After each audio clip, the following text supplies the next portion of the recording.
You've been taught that acceptance means giving up, that if you stop fighting, life will leave you behind, that if you don't control everything, everything will fall apart.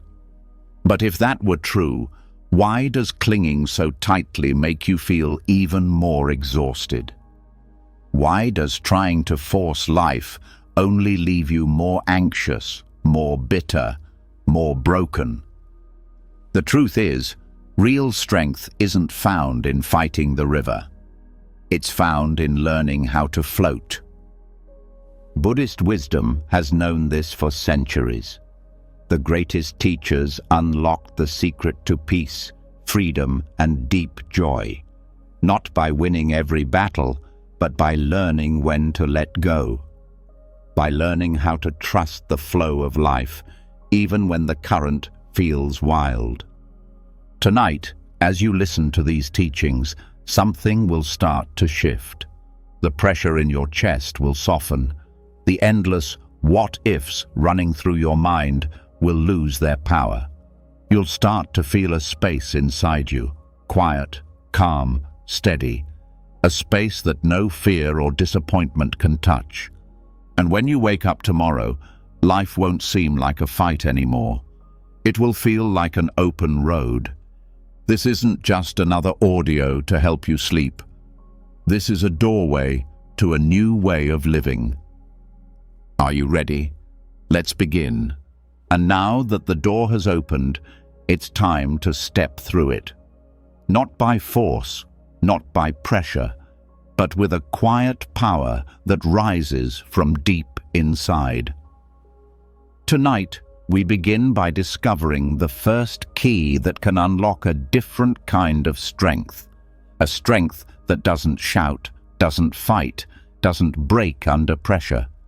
A strength that feels like coming home. They told you strength was about holding on, clenching your fists, pushing harder. But what if true strength is found in opening your hands? What if the power you've been searching for was never in the fight, but in the surrender you were too afraid to trust? Every day, the world teaches resistance. From the moment you wake up, there's pressure to resist your own tiredness, to resist the weather, to resist traffic, to resist every small thing that doesn't go according to plan. Over time, that resistance becomes a habit. And that habit becomes a heavy armor you wear without even realizing it. But armor is heavy for a reason. It slows you down. It closes you off. It makes it harder to feel, harder to breathe, harder to truly live. Buddhism teaches something radical. It teaches that what you call giving up is actually where real courage lives. Not in fighting life, but in learning how to meet it with openness, in softening your grip, even when every part of you screams to hold tighter. When a river meets a rock, the water doesn't stop. It doesn't waste its energy cursing the rock, wishing it away. The water flows around it. It adapts. It moves with life, not against it. And in doing so, over time, the water shapes even the hardest stone, quietly, patiently, powerfully. Surrender, in this way, isn't weakness, it's wisdom.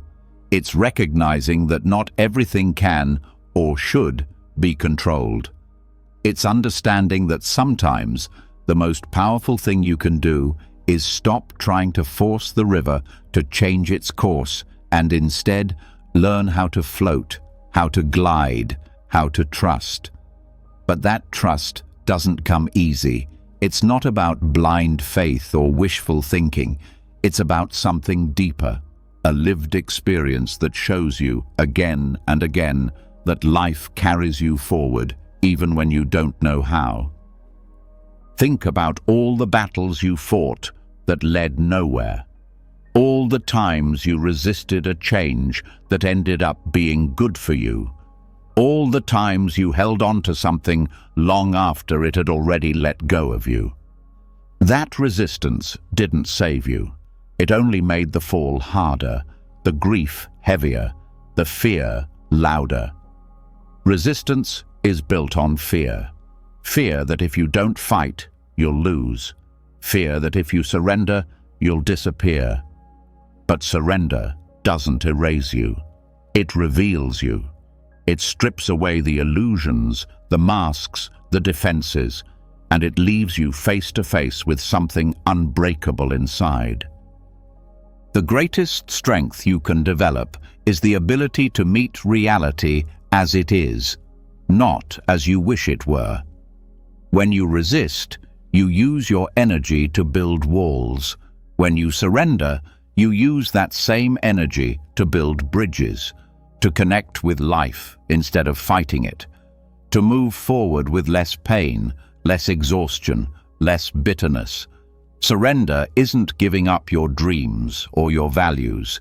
It's giving up the need to control how and when they unfold. It's trusting that your role is to show up fully and honestly without trying to bully life into obeying your timeline. Because life has its own rhythm, and when you learn to listen to it, to dance with it, to trust its beat even when it makes no sense, something shifts inside you. Peace begins to replace anxiety. Openness begins to replace anger. Courage begins to replace fear. Buddhist monks often talk about the lotus flower. It grows in mud, in the dirtiest, murkiest waters, yet it rises, pure and radiant, above the surface, not by fighting the mud, not by pretending the mud isn't there, but by using it as nourishment, as fuel for growth. You don't need perfect conditions to live beautifully, you just need to stop fighting the mud. Acceptance doesn't mean liking everything that happens. It doesn't mean becoming passive or giving up on trying to make a difference. It means starting from a place of honesty. This is what is happening. This is where I am. Only from there can real change happen. Only from there can real healing begin. Non-resistance gives you the clearest view of reality. And when you see reality clearly, you make better choices. You act from wisdom, not from panic. You move with the current of life, not against it. There's a story told in Zen circles about a farmer whose horse ran away. His neighbors said, "What bad luck?" But the farmer simply replied, "Maybe." Later, the horse returned, bringing with it 3 wild horses. "What good luck," said the neighbors. Again, the farmer said, "Maybe." Then the farmer's son tried to ride one of the wild horses, was thrown off and broke his leg. The neighbors exclaimed, "What terrible luck!" The farmer calmly said, "Maybe." Later, soldiers came to the village to recruit young men for war. Because the farmer's son had a broken leg, he was spared. What seemed bad turned out good. What seemed good turned out bad. And through it all, the farmer stayed peaceful. That is the heart of surrender. Not labeling every event as good or bad right away. Not getting trapped in the endless roller coaster of judgment. But staying open, staying present. Trusting that life's larger story is bigger than the small chapter you're living right now. When you resist, you shrink. Your world gets smaller and smaller, limited by fear and anger. When you surrender, you expand. Your world opens. Possibilities arise that resistance would never have allowed you to see. There's a quiet joy that comes from surrender, a deep, steady kind of happiness, not the loud fireworks kind that depends on everything going right, but the soft glow that remains even when things fall apart. Because when you stop fighting life, you stop fighting yourself. Your energy stops leaking into battles you were never meant to win. Your mind stops spinning with endless what-ifs. Your heart stops breaking against walls that were never going to move. And suddenly, there's room inside you, room for healing, room for creativity, room for peace. Real courage isn't holding on tighter, it's letting go with grace. It's saying, even if I don't understand why this is happening, I choose to trust the river of life. I choose to flow, not fight. This doesn't mean you'll never feel pain. Pain is part of life. But suffering, that extra layer of misery that comes from resisting pain, that's optional. That's where surrender changes everything. When you can sit with discomfort without trying to shove it away, when you can face uncertainty without demanding instant answers, when you can love even what hurts because you see it as part of the whole, that's when you become truly powerful. And the beauty of this kind of strength is that no one can take it from you. It doesn't depend on circumstances. It doesn't depend on winning or achieving or being praised. It lives inside you, quiet, steady, unbreakable. The softness of surrender is not weak. It's resilient. It's flexible. It's wise. Like bamboo bending in a storm while oak trees snap. Like water cutting through rock with patience and time. So tonight, as you fall asleep, let your armor fall away too. Let the fights you've been carrying loosen their grip. Let the parts of you that are tired of struggling finally rest. There's nothing you have to prove, nothing you have to fix, nothing you have to force. The river already knows the way. Your only job is to let go and float. And in that floating, you will find a strength you never knew you had. A strength born not from conquering life, but from embracing it. You're not lost. You're not broken. You're simply learning to stop resisting the current that was always trying to carry you home. And in that soft surrender, a new kind of life begins. One that doesn't just survive the storms, but dances through them with grace. And once you start floating with life instead of fighting it, something even more beautiful begins to unfold. A softer understanding creeps in, one you might not even notice at first. You begin to see that life was never supposed to be a perfect chain of victories lined up neatly like trophies. It was always meant to be messy, wild, unfinished. You start to see that even the moments you once thought were mistakes are carrying something golden inside them if you look closely enough. There's a quiet kind of wisdom hidden inside the moments that don't go your way. It's not loud. It doesn't demand attention, but it holds the kind of lessons that perfect moments could never teach. The mind is always rushing, always calculating, always pushing for the next milestone, but life itself moves differently. It unfolds in spirals, in starts and stops, in broken plans and unexpected turns. It's easy to believe that the delays are the problem. It's easy to think that if only life had cooperated, everything would have been better. But when you stop to look a little deeper, you realize something stunning. The things you once cursed for holding you back were quietly weaving you into someone wiser, someone softer, someone stronger. The greatest growth in your life has never come from things going exactly right.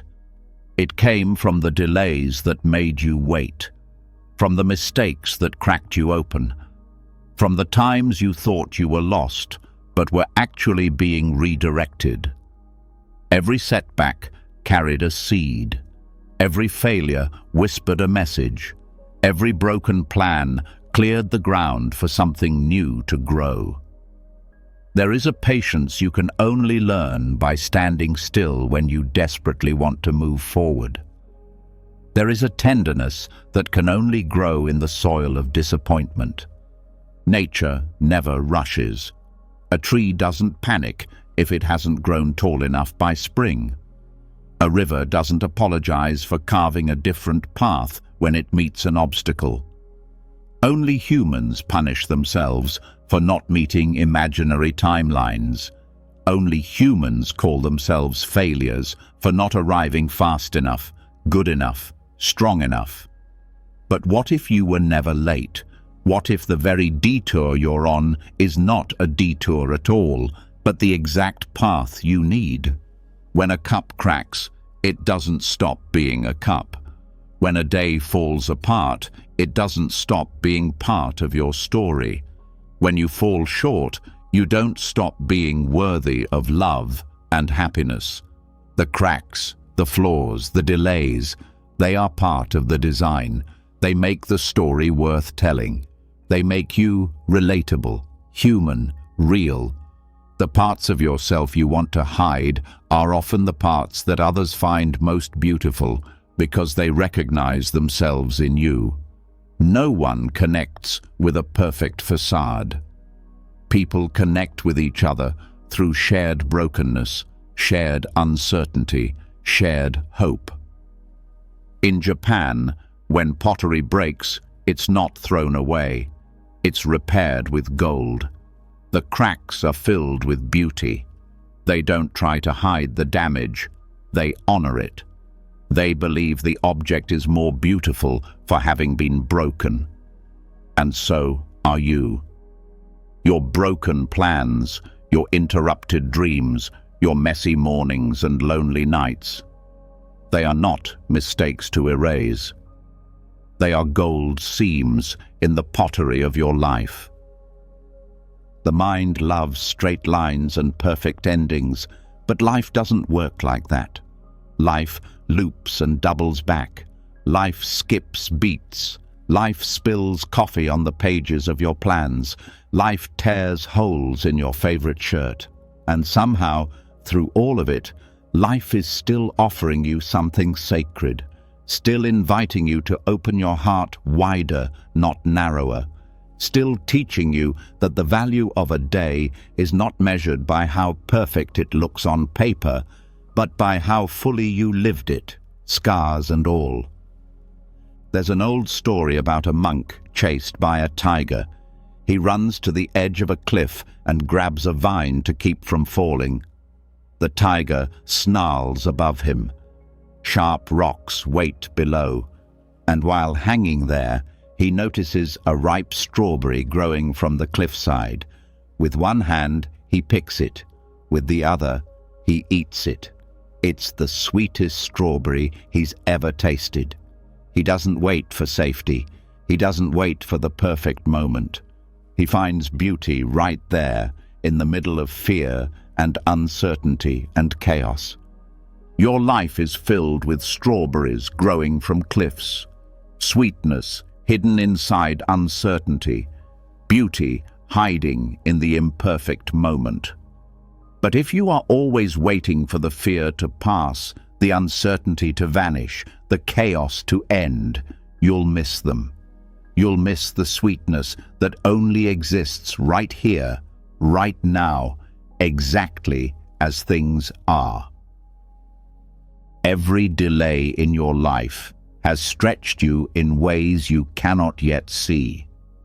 Every broken plan has trained a hidden muscle in you. Patience, trust, surrender, resilience. If you had gotten everything you wanted at the moment you wanted it, you might have stayed smaller than you were meant to be. Some of the things you once prayed for would have kept you trapped. Some of the goals you once clung to would have limited your growth. Sometimes the delays you hate the most are the ones that saved you without you even knowing it. Life doesn't punish you when it slows you down. It prepares you. It grows you. It softens you where you were brittle.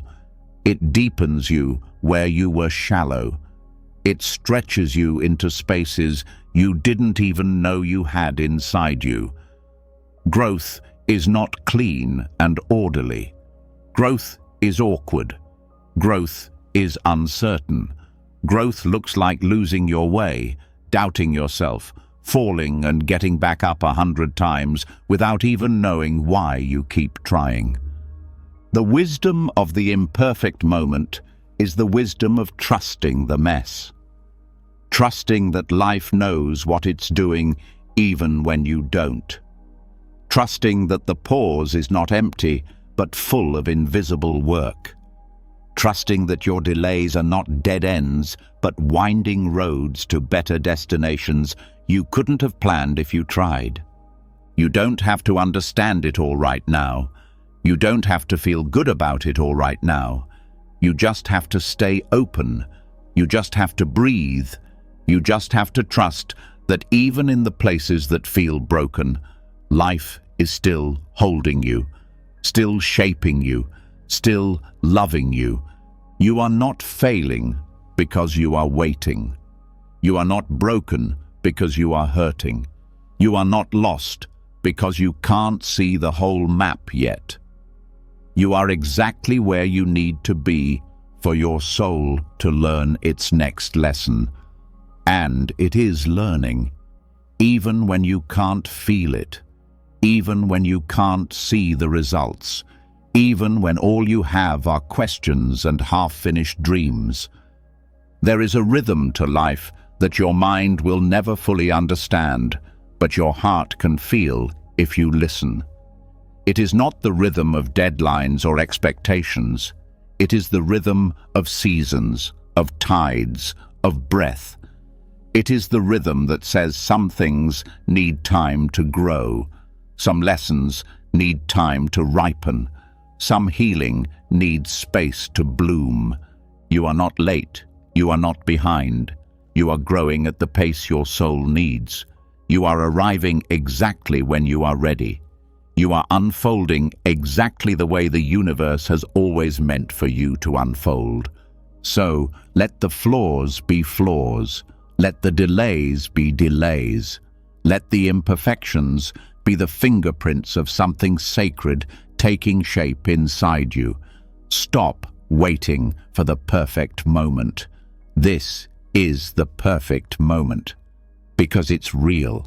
Because it's yours. Because it's enough. And when you stop demanding life to fit your plans, when you stop demanding yourself to be flawless, you will finally see the beauty that was here all along. You will taste the sweetness of the strawberry growing out of the cliff. You will feel the gold filling the cracks of your heart. And maybe then you'll realize that nothing was ever missing, that nothing was ever broken, that everything, even the delays, even the flaws, was leading you deeper into the life you were always meant to live. And once you stop fighting for the perfect moment and begin to cherish life as it is, something even deeper starts to rise inside you. A soft shift in the way you breathe, the way you look at your own story. You start to see that not every chapter needs a clear ending, that not every wound needs a perfect scar to be complete, that maybe the healing isn't in finding the missing piece, but in living fully with the space it left behind.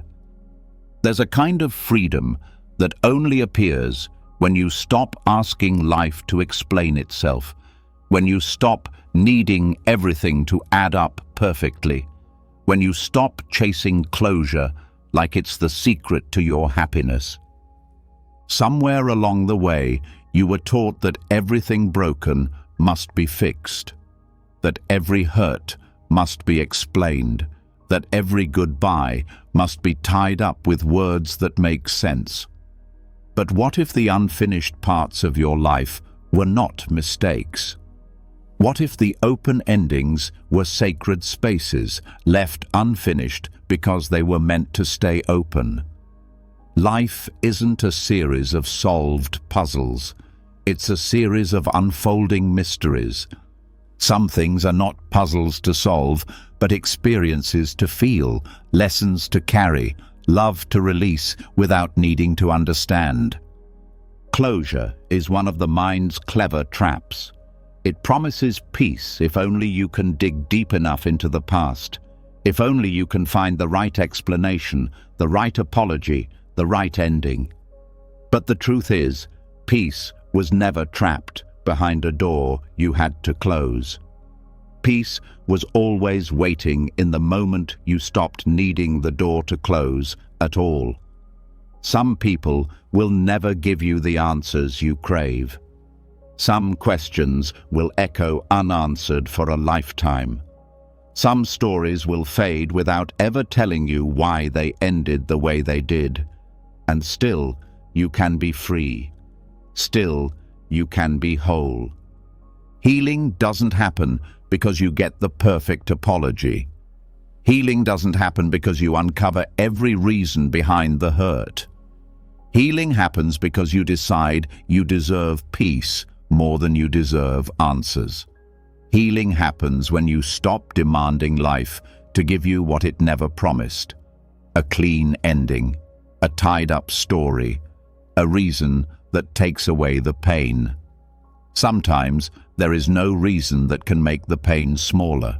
Sometimes the only way out is through, carrying your questions with tenderness instead of anger.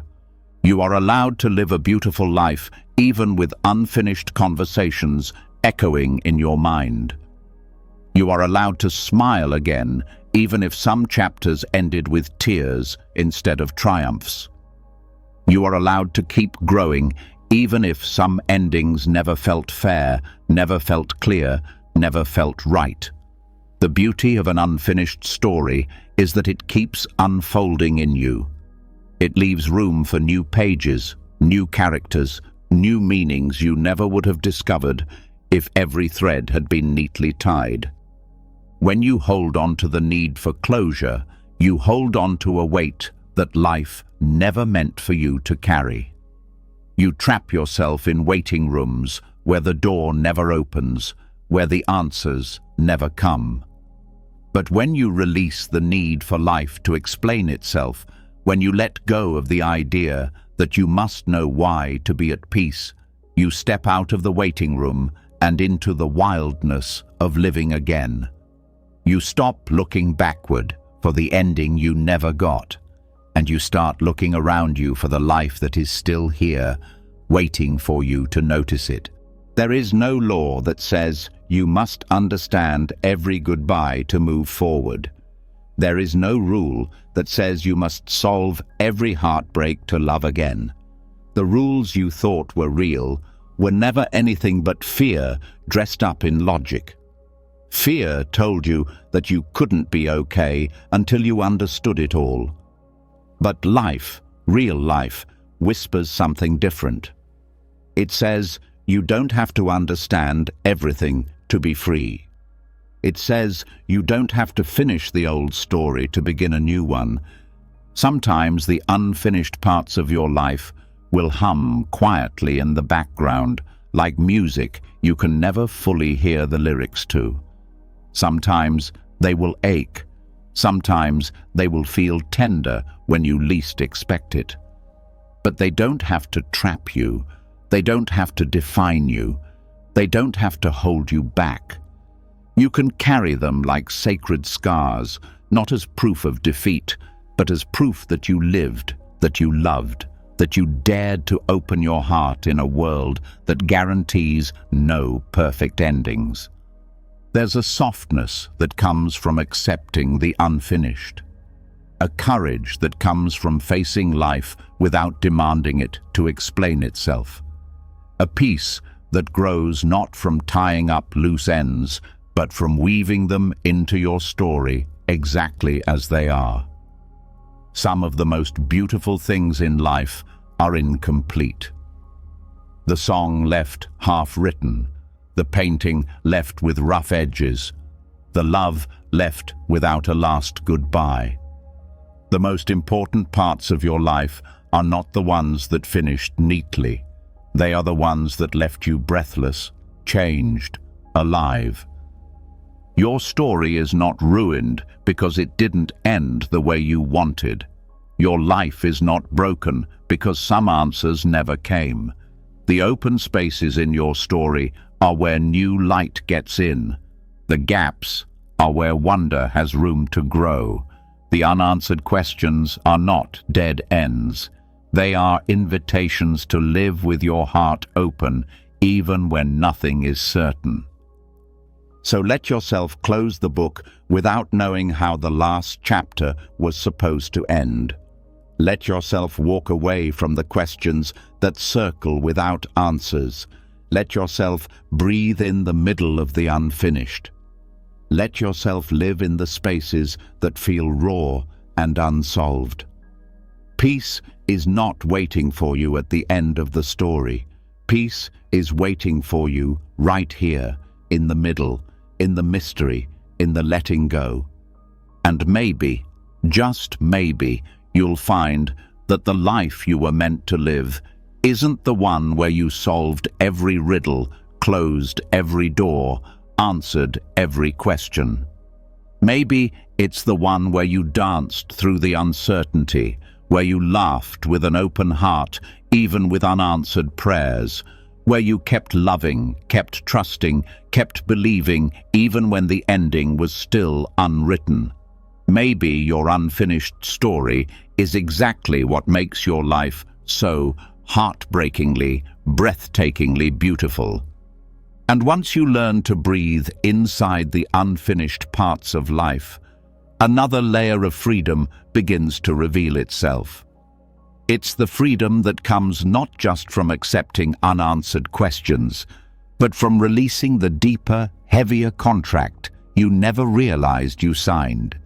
The silent agreement that life was supposed to be fair according to your hopes. Letting go of that old agreement might be the most powerful step you ever take toward real peace. There's a kind of peace that only appears when you stop expecting life to owe you anything. When you stop waiting for the world to apologize for its storms. From the moment you were young, a quiet idea slipped into your mind, wrapped in stories, rules, and promises. Be good, and good things will happen. Work hard, and you will be rewarded. Love fully, and you will be loved in return. Somewhere along the way, without even knowing it, you signed a silent contract with life, believing that fairness was guaranteed if you just followed the script. But life never signed that contract with you. Life never promised fairness according to human standards. Life moves to a rhythm far older and wilder than the idea of fairness. And when you hold too tightly to the belief that things must unfold fairly, you don't just suffer. You stay stuck, bitter, confused by every unexpected turn. The truth is not that life is unfair. The truth is that life is free. Free to move in ways that the mind cannot predict. Free to give and take without explanations. Free to raise you up one moment and knock you down the next without ever consulting the plan you had carefully made. There is no judge standing over the world, tallying up your good deeds and delivering rewards accordingly. There is only the vast, unstoppable movement of life itself, full of seasons and cycles and chaos and beauty, weaving everything together in ways you will never fully see. Holding on to the belief that life must be fair is like demanding the ocean not have storms. It is like blaming the wind for blowing too hard. It is a fight you can never win, and it is a fight that slowly breaks your spirit. Every time something painful happens, the mind screams, "This shouldn't have happened." Every time someone betrays you, the heart pleads, "This isn't fair." And the pain doubles, not just because something hard happened, but because it happened outside the expectations you thought life had promised to keep. But when you let go of the old contract, when you stop expecting life to fit your version of fairness, you are free to meet life as it is, not as you wish it would be. You stop arguing with reality. You stop adding layers of resentment onto the raw experience of being alive. Pain still hurts, but it no longer surprises you in a way that steals your breath. Joy still lifts you, but you no longer clutch at it desperately, fearing it will be stolen because it wasn't guaranteed. You start to see life more clearly, not as a system of rewards and punishments, but as a river carrying every soul through the full range of human experience. And in that clarity, something unexpected happens. Compassion grows. Compassion for yourself, for others, even for the chaos that life sometimes feels like. You stop judging your suffering as a punishment. You stop seeing your success as a validation. You stop dividing the world into winners and losers. You stop measuring every day against the impossible ruler of whether it was fair enough to deserve your happiness. Letting go of the fairness contract doesn't mean giving up on justice, on kindness, on dreams of a better world. It means waking up to the reality that these things are not owed to you. And yet, you can still choose them. You can still fight for justice without believing you are betrayed when injustice exists. You can still live with kindness without demanding a receipt for every good deed.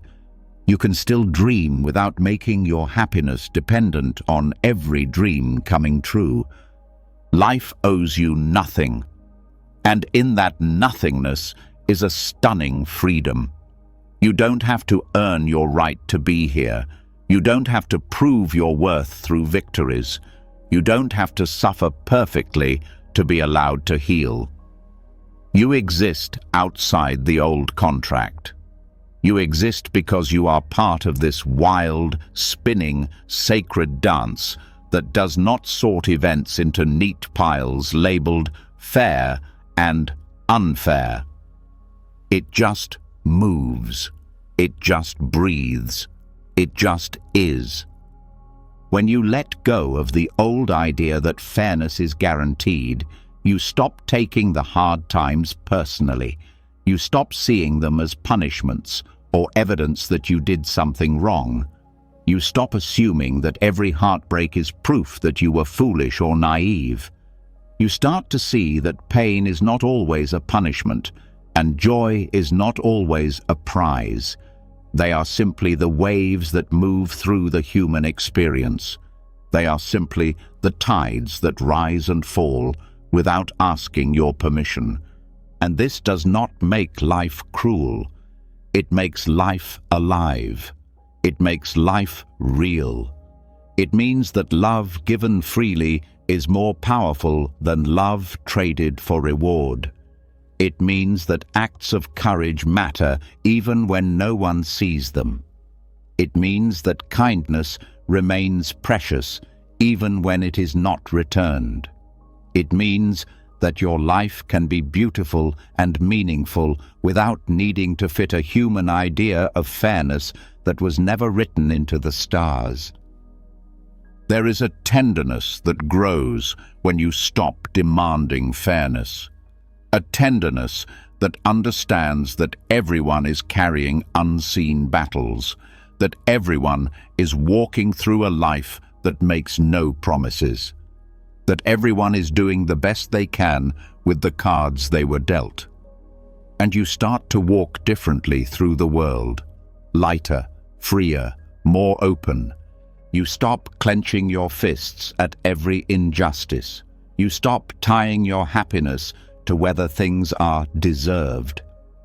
You start to live from a deeper place, a place that knows that every moment is a gift, not a transaction. That every breath is grace, not a bargain. That every sunrise is a blessing, not a reward.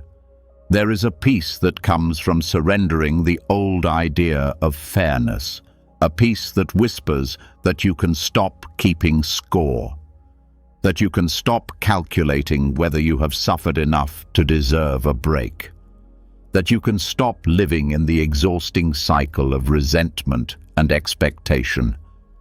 You can simply live, you can simply love, you can simply breathe. And when you live this way, you become resilient in a way that no external fairness could ever have given you. You become like the grass that bends in the wind without breaking. You become like the river that carves canyons without demanding gratitude. You become like the sky that holds both storms and sunshine without apology. Your soul was never meant to be weighed down by the scales of human fairness. Your spirit was always meant to be freer, lighter, bigger than the contracts you were taught to believe in. Life will not always be fair. People will not always be kind. Dreams will not always come true in the way you pictured. And yet you can still be whole. You can still be joyful. You can still be deeply, wildly, gloriously alive. Tonight, let the old contract go. Let the idea that life owes you fairness slip quietly out of your hands. Let yourself meet life as it is. Raw, beautiful, chaotic, imperfect. Let yourself love the world even when it doesn't love you back the way you wanted. Let yourself find peace not in perfect justice, but in the perfect openness of your own heart.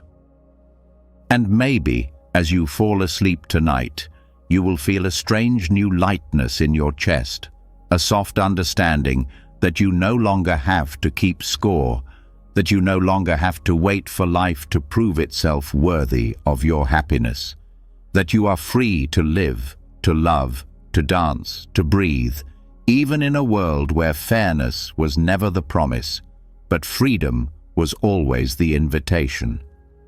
And once you let go of needing life to be fair, something even deeper softens inside you.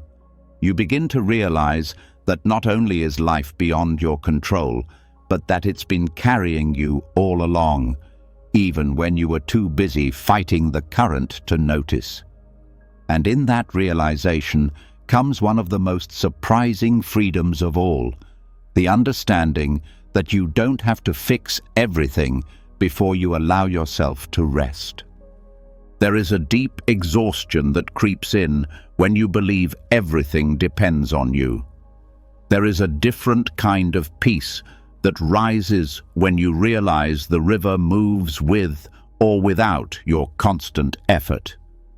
There is a silent burden so many people carry, a weight that grows heavier with every problem they think they must solve before they can finally breathe. Every unfinished task, every unresolved feeling, every loose thread, it builds a wall around their ability to rest. There's this hidden belief that says, once I fix this, once I solve that, once I put everything in perfect order, then I'll deserve to relax, then I'll be allowed to rest. But the river of life doesn't stop moving just because you are tired. It doesn't freeze and wait for you to catch up. It doesn't hand you a checklist and promise that peace will come after everything is crossed off. Life keeps flowing with or without your permission. The current doesn't ask if you're ready. It just moves. And that is not a punishment. It's a mercy. Because it means you don't have to carry the whole world on your shoulders to be worthy of a break. It means you don't have to hold the sky up with your bare hands to be allowed to sit down. It means that your right to rest isn't something you have to earn through endless fixing and controlling. It is something that was given to you simply because you exist. There will always be one more thing to do. There will always be one more situation you could tangle yourself into trying to fix. There will always be people who want more from you, tasks that call your name, problems that glare at you from the edges of your peace. If you wait for everything to be finished, you will wait forever. If you wait until the river is calm to rest, you will never put your oars down. And the tragedy is that the beauty of life, the real beauty, was never waiting at the end of that exhausting race. It was always right here, inside the willingness to rest, even when the world feels unfinished. You are not responsible for solving every problem before you are allowed to sleep.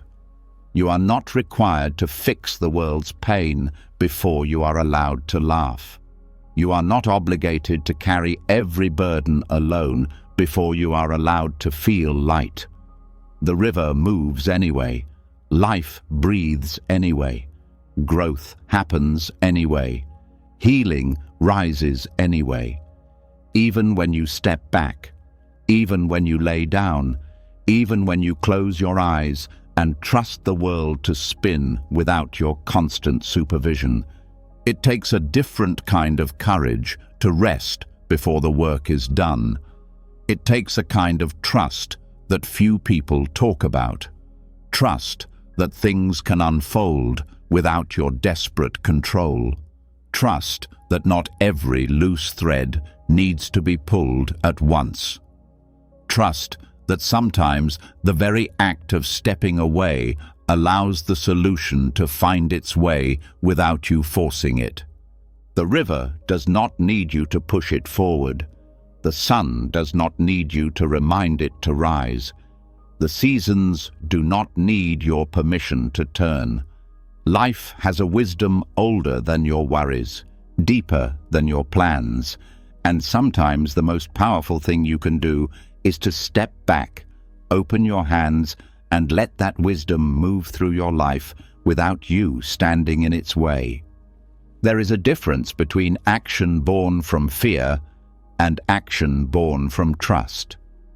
Fear-driven action screams that if you stop even for a second, everything will collapse. Fear-driven action feeds the illusion that you are the only thing holding your life together. But trust-driven action knows that you are a participant in life, not the puppet master of it. Trust-driven action allows you to work from a place of flow, not panic. Trust-driven action allows you to act when needed and to rest when needed without guilt. You are allowed to lay your burdens down before they are fully solved. You are allowed to put the phone away, to close the laptop, to step outside and feel the wind on your face, even while the world remains imperfect. You are allowed to smile while questions remain unanswered. You are allowed to be happy even with a messy to-do list and unresolved conversations. You are allowed to sleep deeply even when some chapters are still open, even when some people are still hurting, even when some dreams are still halfway built. Rest is not something you earn. Rest is something you are built for. Just like the earth sleeps in winter, just like the tides ebb and flow, just like every beating heart pauses between beats. Without rest, there is no life. Without stepping back, there is no real moving forward. Constant struggle is not strength. Constant exhaustion is not virtue. The soul, like the body, needs space to breathe. There is a false heroism that glorifies the person who never stops, who never breaks, who fixes everything for everyone else while silently falling apart inside. But true strength looks different. True strength knows when to row and when to float. True strength knows when to carry and when to set things down. True strength knows that allowing life to move without your constant pressure is not weakness. It is wisdom. The river moves anyway. The deadlines will come and go. The bills will need paying. The conversations will happen or they won't. The healing will take time, whether you force it or not. The relationships will grow or end or change according to their own mysterious timing. You can do your part, yes. You can show up with your whole heart, yes. But you cannot control every current. You cannot predict every storm. You cannot hold every person, every plan, every hope in your hands without breaking yourself apart. And you don't have to. You never did. The trees outside are growing right now without anyone managing their process. The rivers are carving valleys without anyone giving them a map. Life is wise enough to continue without your micromanagement, and you are wise enough to trust it.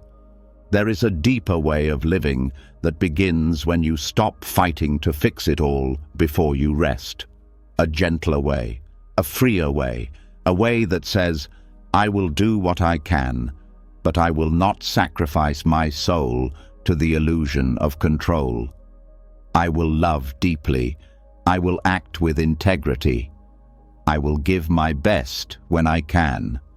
But I will not spend my one precious life trapped in the prison of thinking it all depends on me.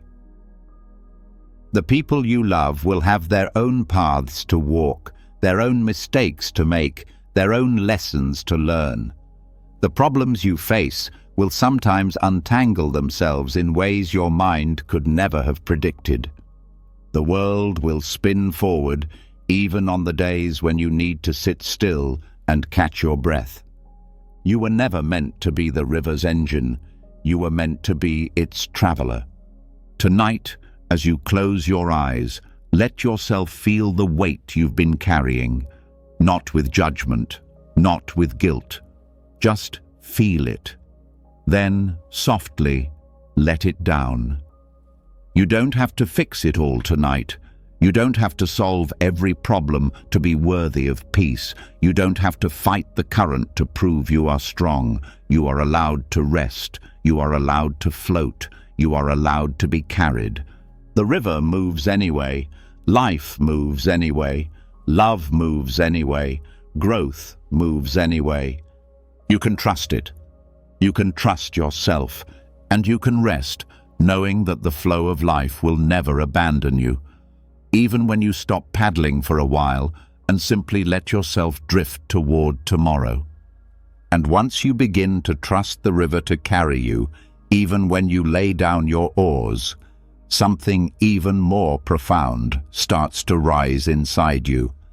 You realize that true peace isn't just found in resting through ease, it's found in staying open through discomfort too. And the way you meet what feels unbearable becomes the way you find a freedom deeper than any surface calm could offer. There is a kind of strength that isn't loud, isn't aggressive, and doesn't need to win. It's the quiet strength of staying present with what hurts without letting it turn you into something you're not. There is a misunderstanding that runs deep inside most hearts, a quiet voice that says if you accept something, it means you approve of it. That if you stop fighting reality, you are giving up, betraying yourself, condoning what should never have happened. But real acceptance is not agreement. Real acceptance is not surrendering your values, not abandoning your sense of right and wrong. It is something much stronger. It is standing firmly inside yourself while also refusing to waste your life fighting a reality that already exists. It is seeing clearly what is happening without adding extra layers of denial, rage, or despair. It is holding space for what is, so that you can move from clarity instead of chaos. There is no wisdom in pretending that everything is okay when it's not. There is no peace in lying to yourself that pain is beautiful when it cuts deep. Acceptance doesn't mean closing your eyes to what hurts. It means keeping your eyes wide open, softening your resistance to the fact that hurt is happening, and choosing to stay fully present anyway. It means breathing with what is real instead of tensing against it, breathing with the pain without needing it to vanish before you can take the next step. Most of the suffering people carry is not from the pain itself, but from the war they wage against the pain. The endless internal struggle, the mental screaming that says, "This shouldn't be happening," the desperate grasping for escape, for rewinding time, for changing what has already come to pass. That struggle layers more agony on top of what was already heavy enough. It traps you in the very thing you wish you could move through. But there is another way. A way of breathing instead of bracing. A way of meeting pain like a teacher instead of an enemy. A way of holding even the unbearable with a kind of dignity that no one can take from you.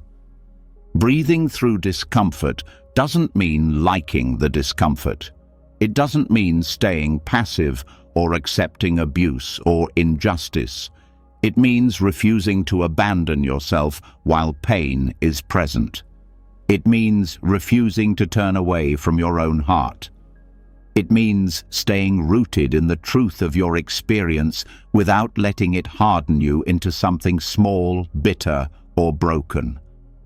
You can say, "This hurts," without saying, "I am destroyed." You can say, "This is wrong," without being consumed by hatred. You can say, "I wish it were different," without being paralyzed by despair. You can breathe through the discomfort instead of letting it suffocate your spirit. Breath is the bridge between the mind and the body. Breath is the thread that keeps you tied to the present moment when everything inside you wants to flee. When anger rises, when grief crushes your chest, when fear scrambles your thoughts, the breath is always there, waiting to hold you steady. Not to erase the pain, not to numb it, but to create a space wide enough for you to survive it without losing yourself. Every time you breathe with discomfort instead of against it, you teach your nervous system that you are safe, even when life feels unsafe. You teach your mind that you are resilient, even when things are hard. You teach your heart that you can stay open, even when it aches. Over time, that practice builds an inner strength no amount of external control could ever match. Acceptance without agreement is the foundation for wise action. It allows you to see clearly what is wrong without being blinded by the need for immediate relief. It allows you to respond with intention instead of reaction.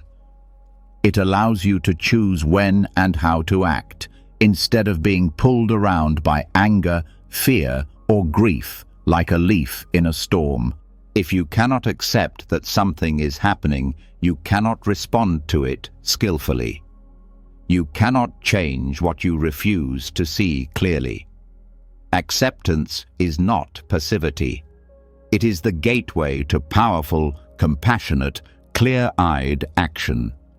When you breathe through discomfort, you reclaim your right to choose. You step out of the automatic loops of panic and defense. You create space inside your own body where wisdom can rise, where patience can breathe, where strength can stretch out and find its footing. There is a deep maturity that grows when you practice breathing with life exactly as it shows up.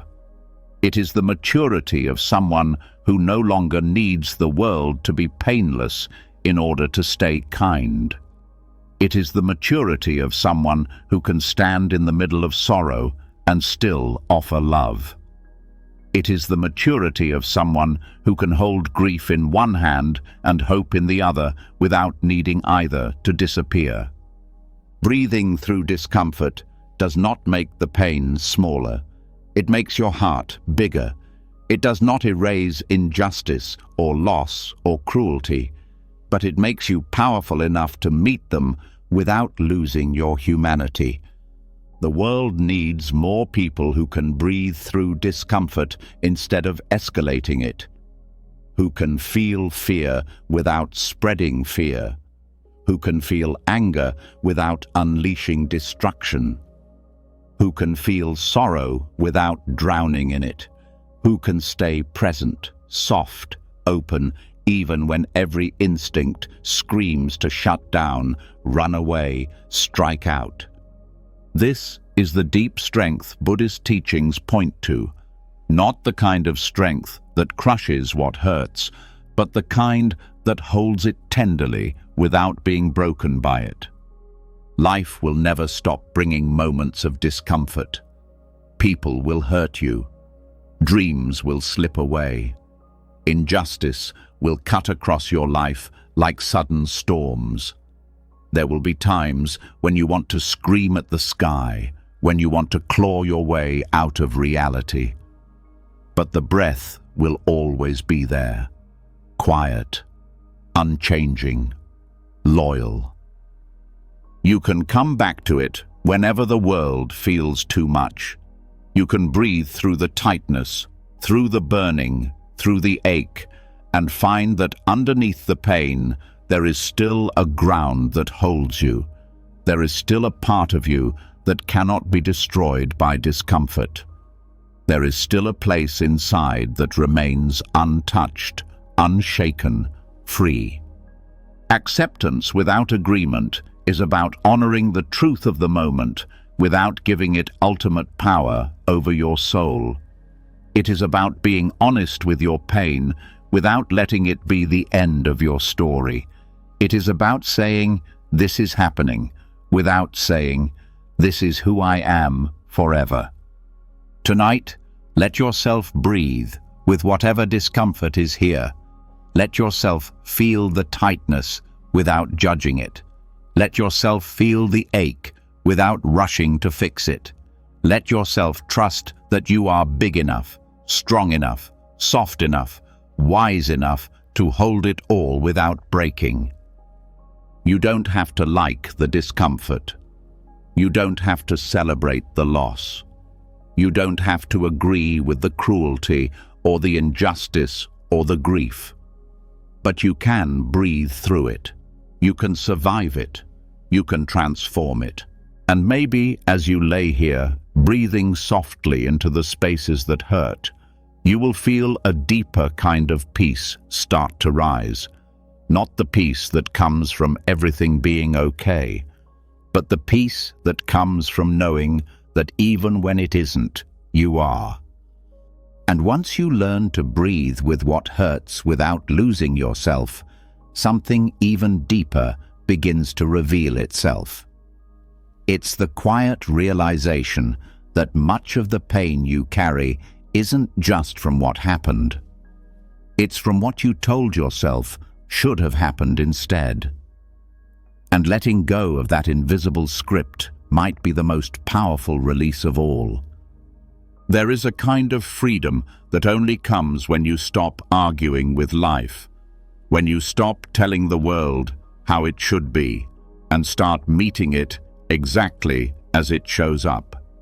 There is a silent war that so many people are trapped inside, a war not with the world itself, but with the ideas they built about how the world was supposed to be. Every disappointment, every frustration, every heartbreak grows bigger when measured against the invisible backdrop of what should have happened. He should have stayed. That opportunity should have been mine. Life should have been easier. They should have understood. I should have been stronger. The mind whispers these shoulds like laws carved into stone, like promises that life betrayed, and each one cuts deeper, not because reality itself is unbearable, but because reality is being compared to a fantasy that never existed outside the mind. The truth is that reality never agreed to follow your script. It never signed the contract you quietly wrote and tucked away in your heart. Life was never obligated to unfold according to your hopes, no matter how pure they were. People were never bound to meet your expectations, no matter how reasonable they seemed. Circumstances were never duty-bound to fit your plans, no matter how carefully you made them. Life moves by its own mysterious rhythm, and the more you insist it should move differently, the more exhausted you become. There is a hidden violence in every should. It slices the present moment into two pieces: what it is and what it was supposed to be, and demands that you live in the gap between them. But no one can thrive inside that gap. It is a place of constant tension, constant friction, constant disappointment. It is a place where no peace can grow, because peace can only grow where reality is allowed to be what it is, not what your mind says it must be. Every should drains your energy. Every should ties you tighter to frustration, bitterness, helplessness. And the worst part is that most of these shoulds were inherited. They were whispered into you by tired voices, by wounded ancestors, by fearful teachers, by a society desperate to control what cannot be controlled. You didn't create the shoulds you suffer under, but you can choose to lay them down. Living without should doesn't mean becoming passive. It doesn't mean giving up your dreams, your goals, your values. It means dropping the demand that life owes you anything just because you desire it. It means learning to move with life, not against it. It means acting from love and courage, not from resentment and entitlement. It means choosing your direction without screaming at the wind for blowing the wrong way. When you let go of should, you create space. Space inside your own mind where life can breathe. Space inside your own heart where possibility can grow. Space inside your own body where tension can loosen its grip. Without the constant friction of arguing with reality, you find a surprising lightness. The same life that felt unbearable under the weight of should suddenly feels more open, more alive, more full of paths you couldn't see before. The mind will try to convince you that if you let go of should, you are surrendering your power. But the opposite is true. When you let go of should, you reclaim your real power. The power to meet life as it is and move from there. The power to respond instead of react. The power to love what is real instead of chasing what was never promised. You can mourn what didn't happen without chaining yourself to it. You can grieve the gap between hope and reality without living your whole life inside that wound. Grief is clean and healing when you let it flow without should. It becomes poisonous when should traps it in endless loops of resentment.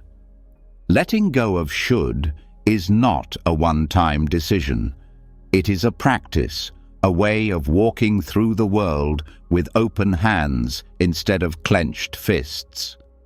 It is the daily work of noticing when the mind says, "This should be different," and gently answering, "It isn't," and that's okay. It is the gentle art of releasing yourself from the role of judge and jury over life itself. There is a simplicity that grows when you drop the need for life to obey you, a clarity, a humility.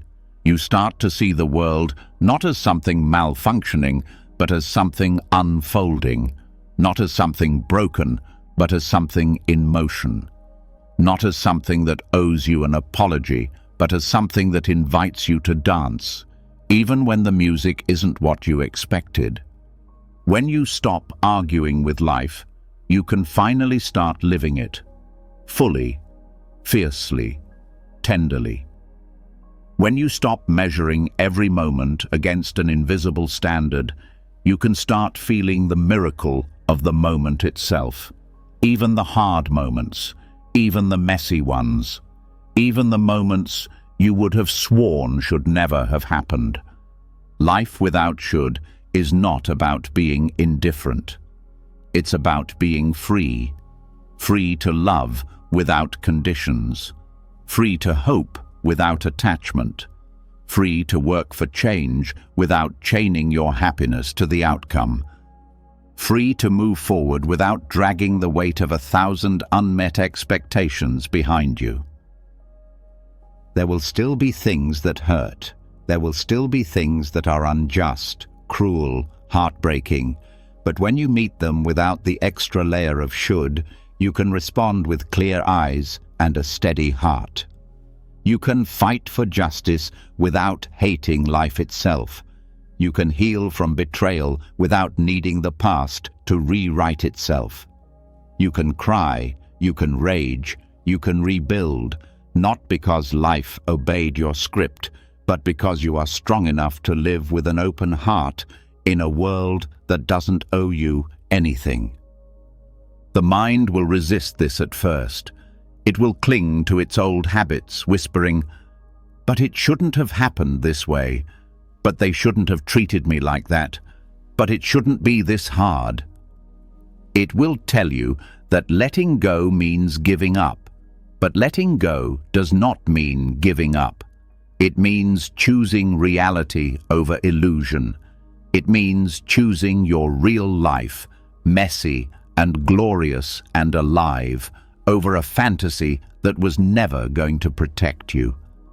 And in that choice, you find a power deeper than control. You find a peace deeper than approval. You find a joy that doesn't need everything to line up perfectly in order to bloom. Tonight, as you rest, notice the shoulds rising quietly in your mind. Notice how heavy they feel. Notice how sharp, how tight, how small they make your world. And then, gently, kindly, let them go. Let the world be as it is, and let yourself be as you are. Without judgment, without conditions, without needing everything to make perfect sense. Let the river of life flow without your demands. Let the sky stretch out without your rules. Let your heart beat in your chest without needing the universe to explain why. You were never meant to control the current. You were meant to move with it. You were never meant to rewrite the script. You were meant to live the story, raw and beautiful and unfinished. You are free. Free to breathe, free to love, free to live without should. And maybe, as you drift into sleep, you will feel the first breath of that freedom. Not because everything is finally as it should be, but because you no longer need it to be. And once you let go of the heavy chains of how life should be, something even deeper begins to loosen inside you. You start to realize it's not only your expectations of life that have trapped you, but the story you've been telling yourself about who you are. And when that story softens, a freedom even greater than peace begins to open its hands to you. There is a hidden weight that almost no one sees, but everyone carries. The pressure to always be someone, to always know exactly who you are, to defend that identity at all costs. But what if the strongest part of you was never the fixed image you protect, but the quiet, open space underneath it?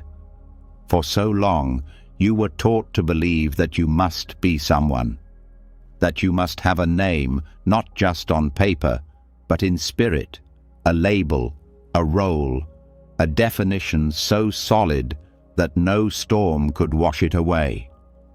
You learned to say, "I am this," and "I am not that," carving yourself into a shape and clinging to it like a life raft in the rushing river of existence.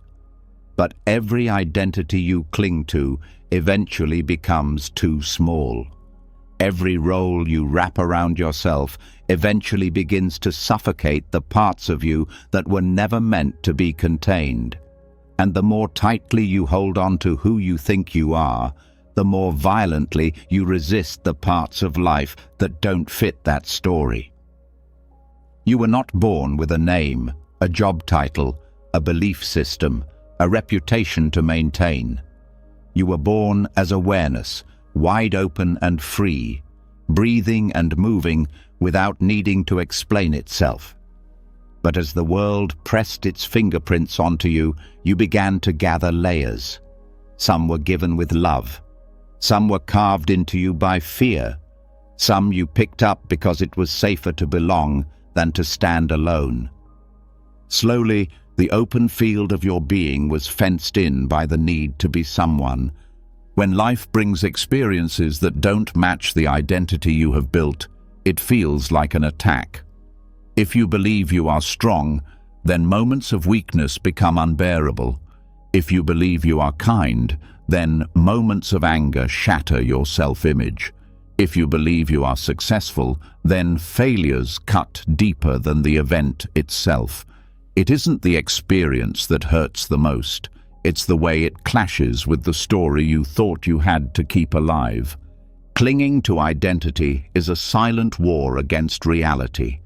It is a desperate editing of life, a constant reshaping of the truth to protect the version of yourself you are afraid to lose. But identity is not solid. It never was. It shifts like sand. It bends with time. It grows and dissolves and reforms 1,000 times before you even reach middle age. Every cell in your body renews itself. Every thought you hold today is slightly different from the thoughts you held yesterday. The person you were a year ago would hardly recognize the dreams you hold now. When you cling to a fixed identity, you deny yourself the right to evolve. You trap yourself inside old definitions, old expectations, old prisons. You spend your energy defending who you were instead of allowing yourself to become who you are. Acceptance cannot fully bloom while you are gripping an identity with white-knuckled fear, because life will always challenge who you think you are. Life will ask you to expand, to soften, to surrender your image of yourself so that something deeper can live through you. And if you resist that invitation, you resist life itself. The Buddhist teachings speak of the illusion of the separate self, the idea that you are a fixed, permanent, independent entity. But when you look closely, you see that nothing inside you is truly fixed. Thoughts arise and pass away. Emotions rise and fall like waves. Bodies age, change, dissolve. Roles come and go. Names are given and forgotten. And underneath all of it, awareness remains, silent, open, untouched. The fear of letting go of identity comes from the belief that if you are not something solid, you are nothing at all. But the opposite is true. When you release the need to be a rigid someone, you become available to the whole sky of existence. You are no longer trapped inside one tiny room of possibility. You are free to flow with life, to meet each moment not with a rehearsed performance, but with real, living presence. When sadness comes, you are not a sad person. You are sadness passing through. When strength rises, you are not a strong person. You are strength moving through form. When confusion clouds your mind, you are not a confused person. You are consciousness experiencing fog for a while. You are not the weather. You are the sky holding the weather. You are not the mask. You are the vastness underneath it.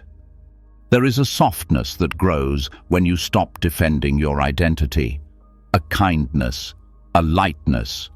You no longer have to prove yourself in every conversation. You no longer have to force life to mirror back the image you are desperate to protect. You no longer have to fear mistakes or change or loss. You realize that none of it can touch the essence of what you are.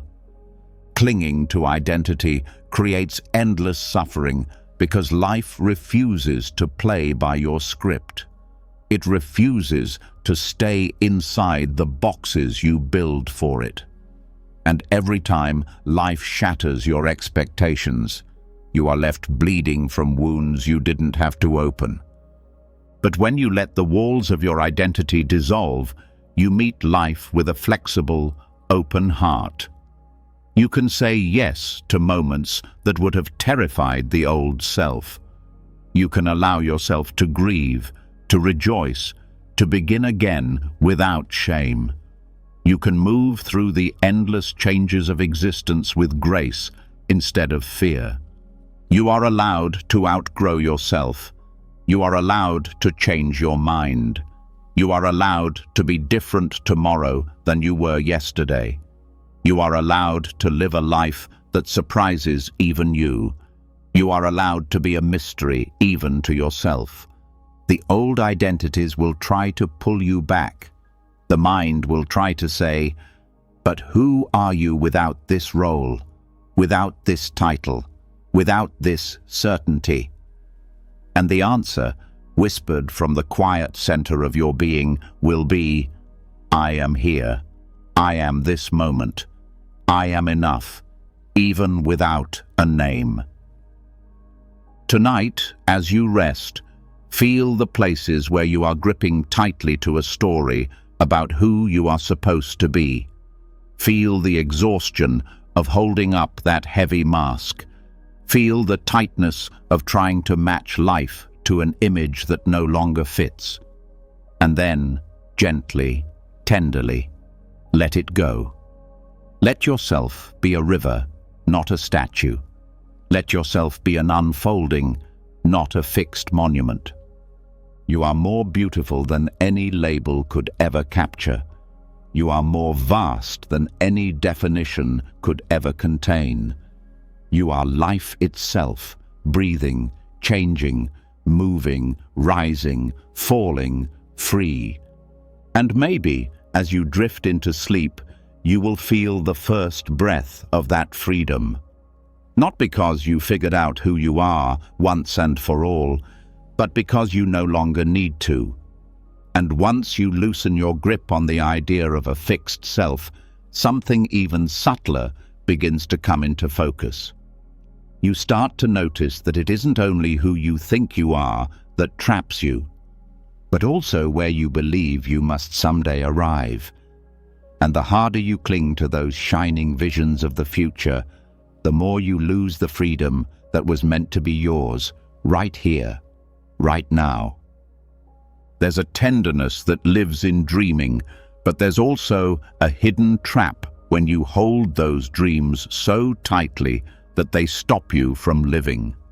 Sometimes, even the sweetest hope can quietly become a cage.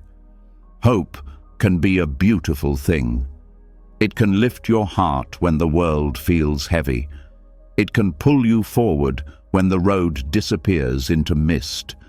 It can whisper to you that there is something worth walking toward, even when your legs are tired.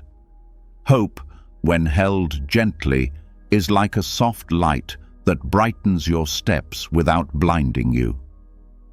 But hope, when clutched too tightly, when gripped like the only thing that makes life worth living, becomes a prison of your own making.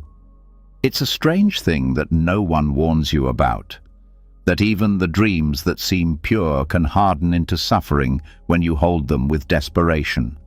It happens quietly. You set a beautiful vision in your mind, a love, a career, a healing, a future version of yourself. And without noticing, you begin to measure every breath, every choice, every moment against that vision. You start to live not here, but there, not now, but then, and slowly the present begins to shrink into something you endure rather than inhabit. Life becomes a waiting room instead of a living thing. The mind loves the future. It loves the neatness of someday. It loves the idea that there is a place where everything will finally make sense, where all the brokenness will be repaired, where every need will be met perfectly. But the future is smoke. The future is a painting you can never quite step into. No matter how hard you reach, no matter how vivid your dreams, life will always meet you here, in this imperfect breath, on this imperfect day. Hope becomes a cage when it convinces you that you cannot be at peace until you arrive somewhere else. Hope becomes a trap when it whispers that you are not enough yet, not ready yet, not whole yet. But you will be, if only, if someday, if eventually. It keeps your heart dangling just out of reach of your own life. It tricks you into believing that happiness is always one step beyond where you stand. But life is never happening later. Life is never waiting for you around the corner. Life is pouring itself into you now, through this moment, through this feeling, through this breath. And if you are too busy chasing tomorrow, you will miss the only place where your real life exists, here. Holding your dreams lightly doesn't mean giving up on them. It doesn't mean killing your hope or abandoning your longings.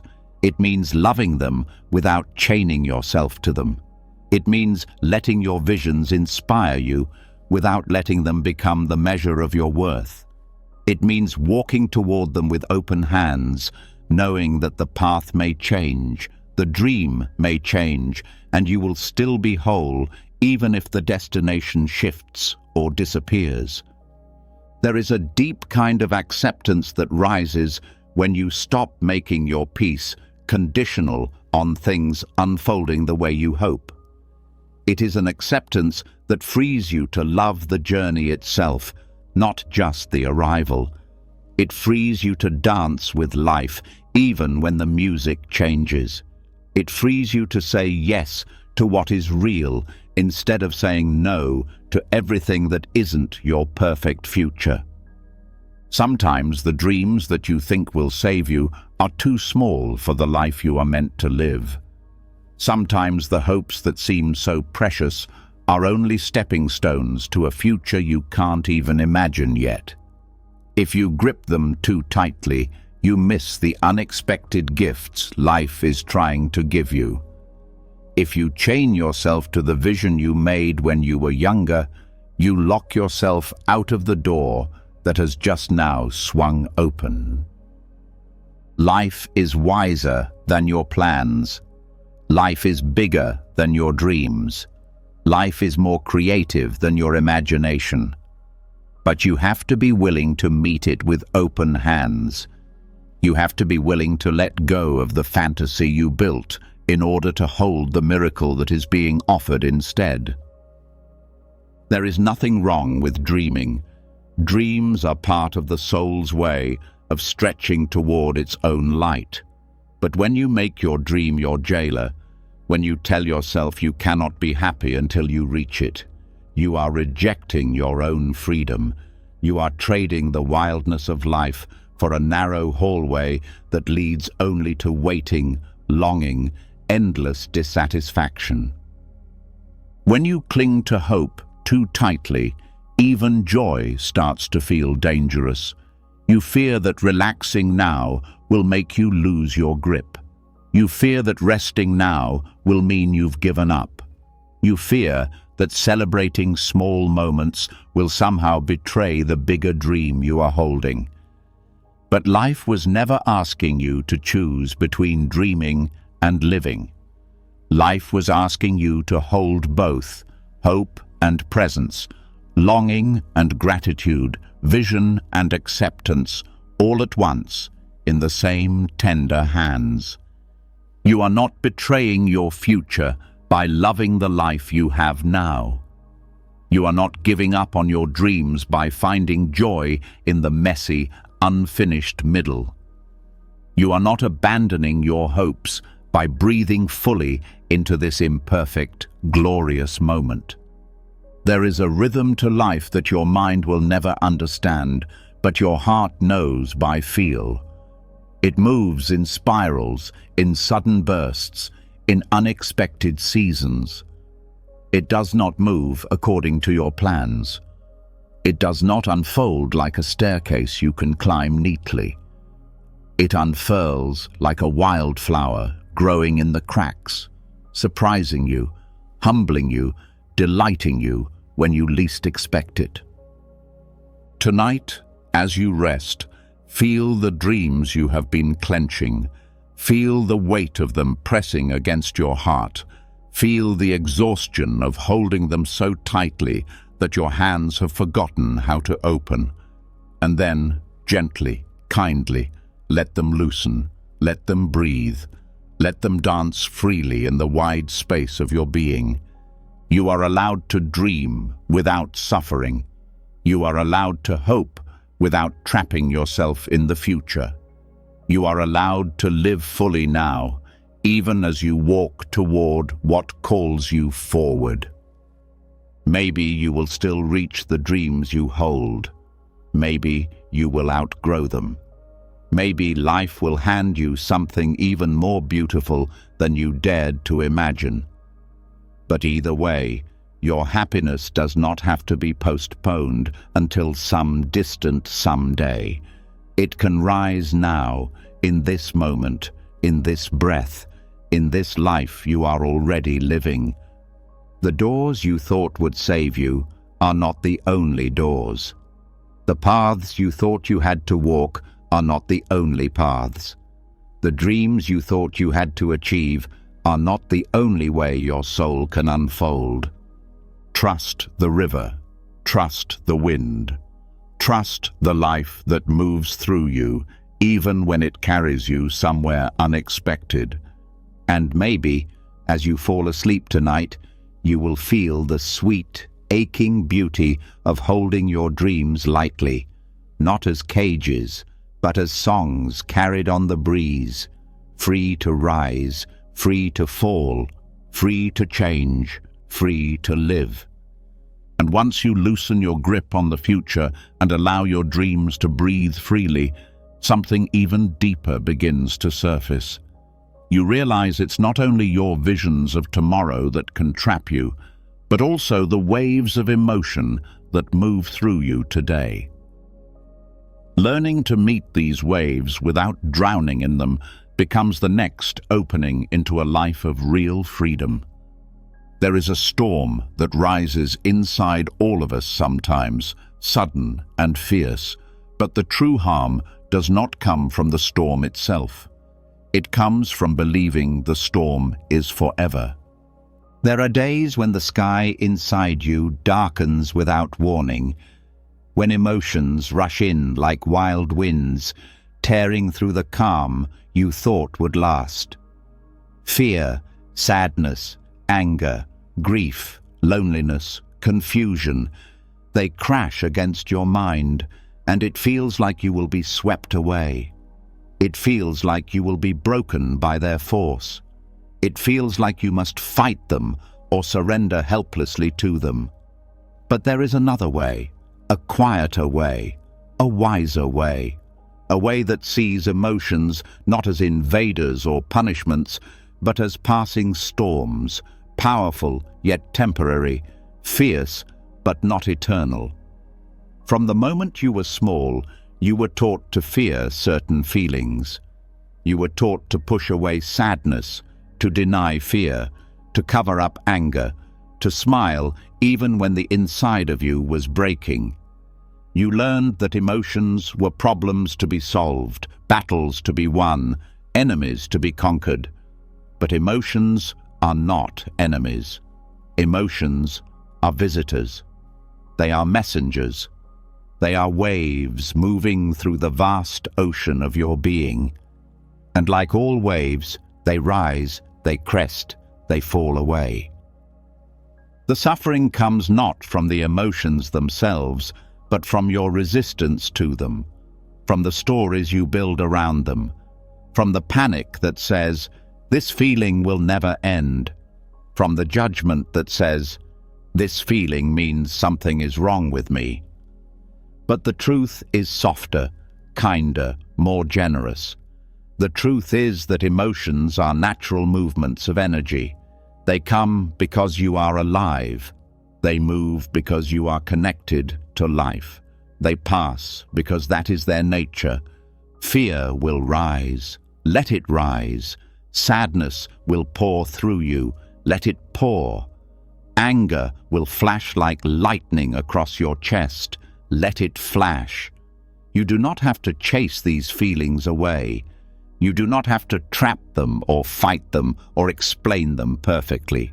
You can simply breathe and allow them to move through you like weather, trusting that no storm lasts forever. There is a deep wisdom that grows when you stop asking yourself, "How do I get rid of this feeling?" and start asking, "How can I stay open while this feeling moves through me?"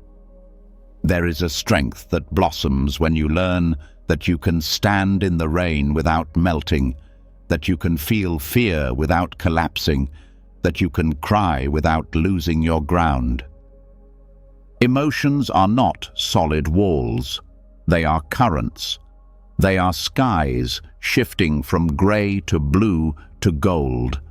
They are winds that come and go. And underneath them, always, there is a deeper sky that remains untouched. That deeper sky is you. It is the awareness that feels the sadness but is not broken by it. It is the presence that notices the anger but does not become violence. It is the stillness that holds grief without letting it harden your heart. You do not need to believe every story your emotions tell you.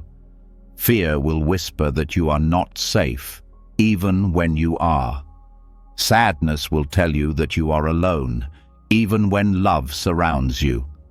Anger will scream that everything must be destroyed, even when patience is the better path. You can feel these emotions fully without building your life around their temporary urgency.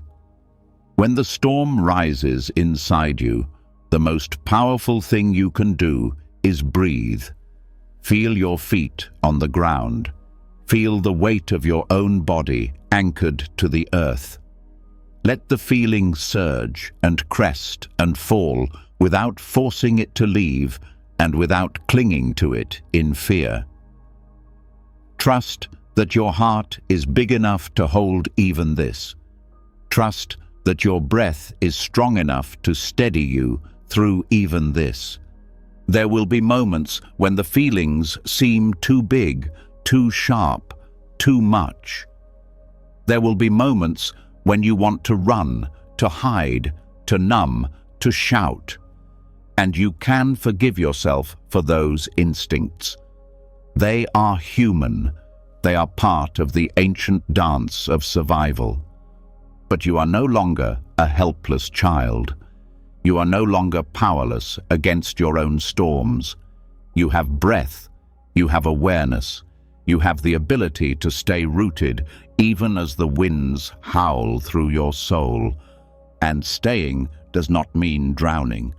It does not mean wallowing endlessly in sadness or marinating in rage.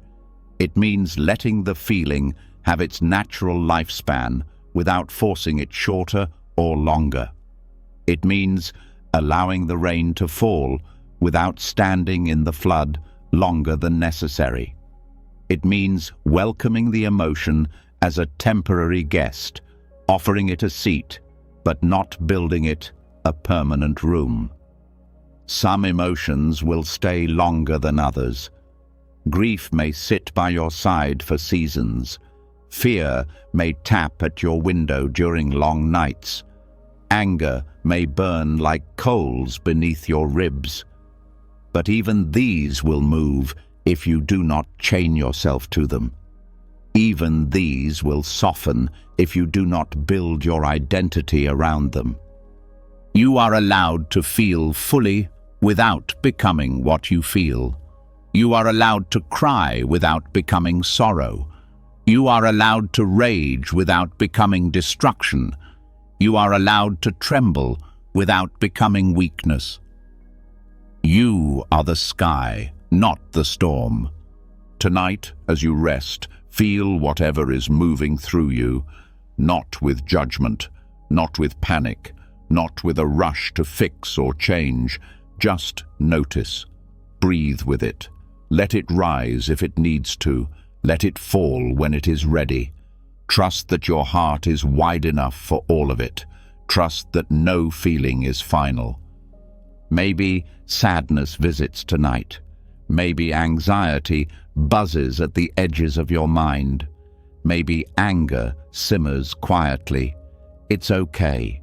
You are not broken because you feel. You are not failing because you hurt. You are simply human, living through the beautiful, painful, raw experience of being alive. And maybe, as the night deepens, you will feel the first threads of a deeper peace. Not because the storms stopped, not because you forced yourself to feel better, but because you remembered that you are bigger than the weather inside you, because you remembered that feelings come and go, but you remain quiet, strong, open, free. And when you wake up tomorrow, the sky inside you may still be shifting. Clouds may still drift across your morning, but you will know deep in your bones that you are not at the mercy of your emotions. You are the ocean that holds the waves. You are the sky that holds the storms. You are the life that breathes through it all, unstoppable, unbreakable, alive. And once you remember that emotions, like storms, pass through without defining who you are, something even more profound begins to appear. You realize that it is not just emotions that move and change, but life itself, that everything you love, everything you are, is touched by the hands of time. And learning to love what will not last becomes the heart of true peace. There is a sweetness so deep it almost breaks the heart when you finally allow yourself to love, not because things will stay, but because you know they won't. Life is made of moments that slip through your fingers even as you hold them. Every face you love will change. Every body will grow older. Every friendship will be touched by distance. Every relationship by time. Every dream by the shifting winds of life's unpredictable journey. There is nothing you can cling to tightly enough to stop it from changing. And yet, the beauty is not lost because it ends. It is made even richer because it does. There is a part of you that wants to resist this, a part that wishes to freeze time, to capture laughter in a bottle, to hold the people you love in a place where nothing can touch them, where nothing can take them away. But life doesn't work that way. Life breathes, life moves, life ripens and withers and blooms again, not in a perfect circle, but in a wild dance that never repeats exactly the same steps. The deeper sorrow is not in the changes themselves. It is in the refusal to accept them. The deeper pain is not in the loss, but in the clenching against it, the frantic grasping that says, "Stay, stay, stay," even as everything living must go. When you begin to understand that loss is not a punishment but part of the nature of life, you start to hold things differently. You start to love more fiercely and more gently all at once. You start to cherish the sound of a friend's laughter, knowing you will not hear it forever. You start to treasure the warmth of your own body, not because it will last forever, but because it won't. You start to see wrinkles not as enemies, but as sacred lines drawn by the rivers of time. You start to find beauty not despite mortality, but because of it. There is a wisdom that grows when you allow yourself to bow before the truth that everything you love will change. It is not a bitter wisdom. It is not a defeated wisdom. It is a tender, open, shining kind of wisdom that says, because this will not last, I will love it even more while it is here. Aging is not a failure. Aging is not a mistake. Aging is life fulfilling its promise to keep moving. Every line on your face, every ache in your bones, every change in your reflection is a love letter from life itself, reminding you that you are part of something larger, something eternal in its movement, even if every form is temporary. Loving what is mortal asks you to slow down. It asks you to notice the way light falls across a room, the way a hand feels in yours, the way laughter bubbles up and disappears into silence. It asks you to see, really see, the people around you, not as fixtures in your life, but as living, breathing, changing beings who will one day be only memories. It asks you to live in such a way that when you look back, you will not have to say, I was too busy chasing something else to notice what I had. Loss will come. Change will come. This is not cruelty. This is the nature of being alive. Every ending is woven into every beginning. Every goodbye is hidden inside every hello. Every birth already carries the whisper of its eventual death. And still, it is all worth it. Still, it is all achingly, breathtakingly beautiful. The trees let go of their leaves every autumn, not because they have failed, but because it is time. The rivers do not mourn the water that flows out to sea. The sun does not grieve the setting of its own light each evening. In nature, there is no clinging. There is no demand that things stay as they are. There is only the endless bowing to change, the endless trust in the beauty of every phase, every stage, every season. You too are part of this. You too are meant to live, to love, to lose, to change. And the more you resist, the more you suffer. The more you open, the more you find that even in the letting go, there is joy. Even in the endings, there is wonder.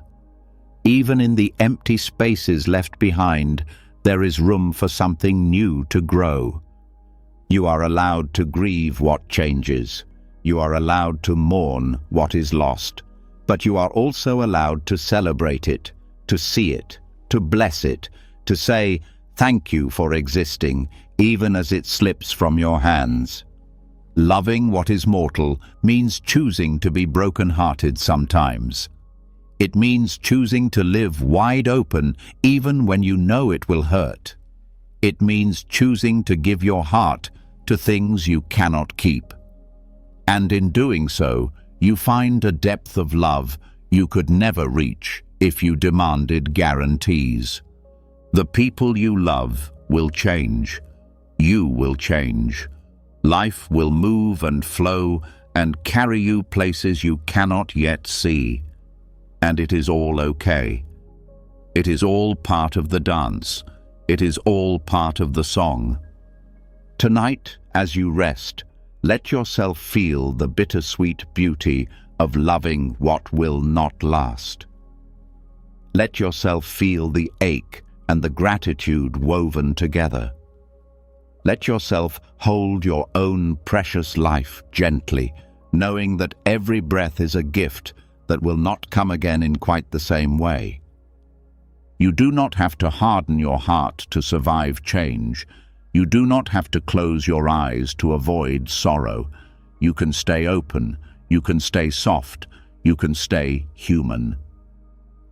Maybe the greatest act of courage is not protecting yourself from loss, but allowing yourself to love anyway.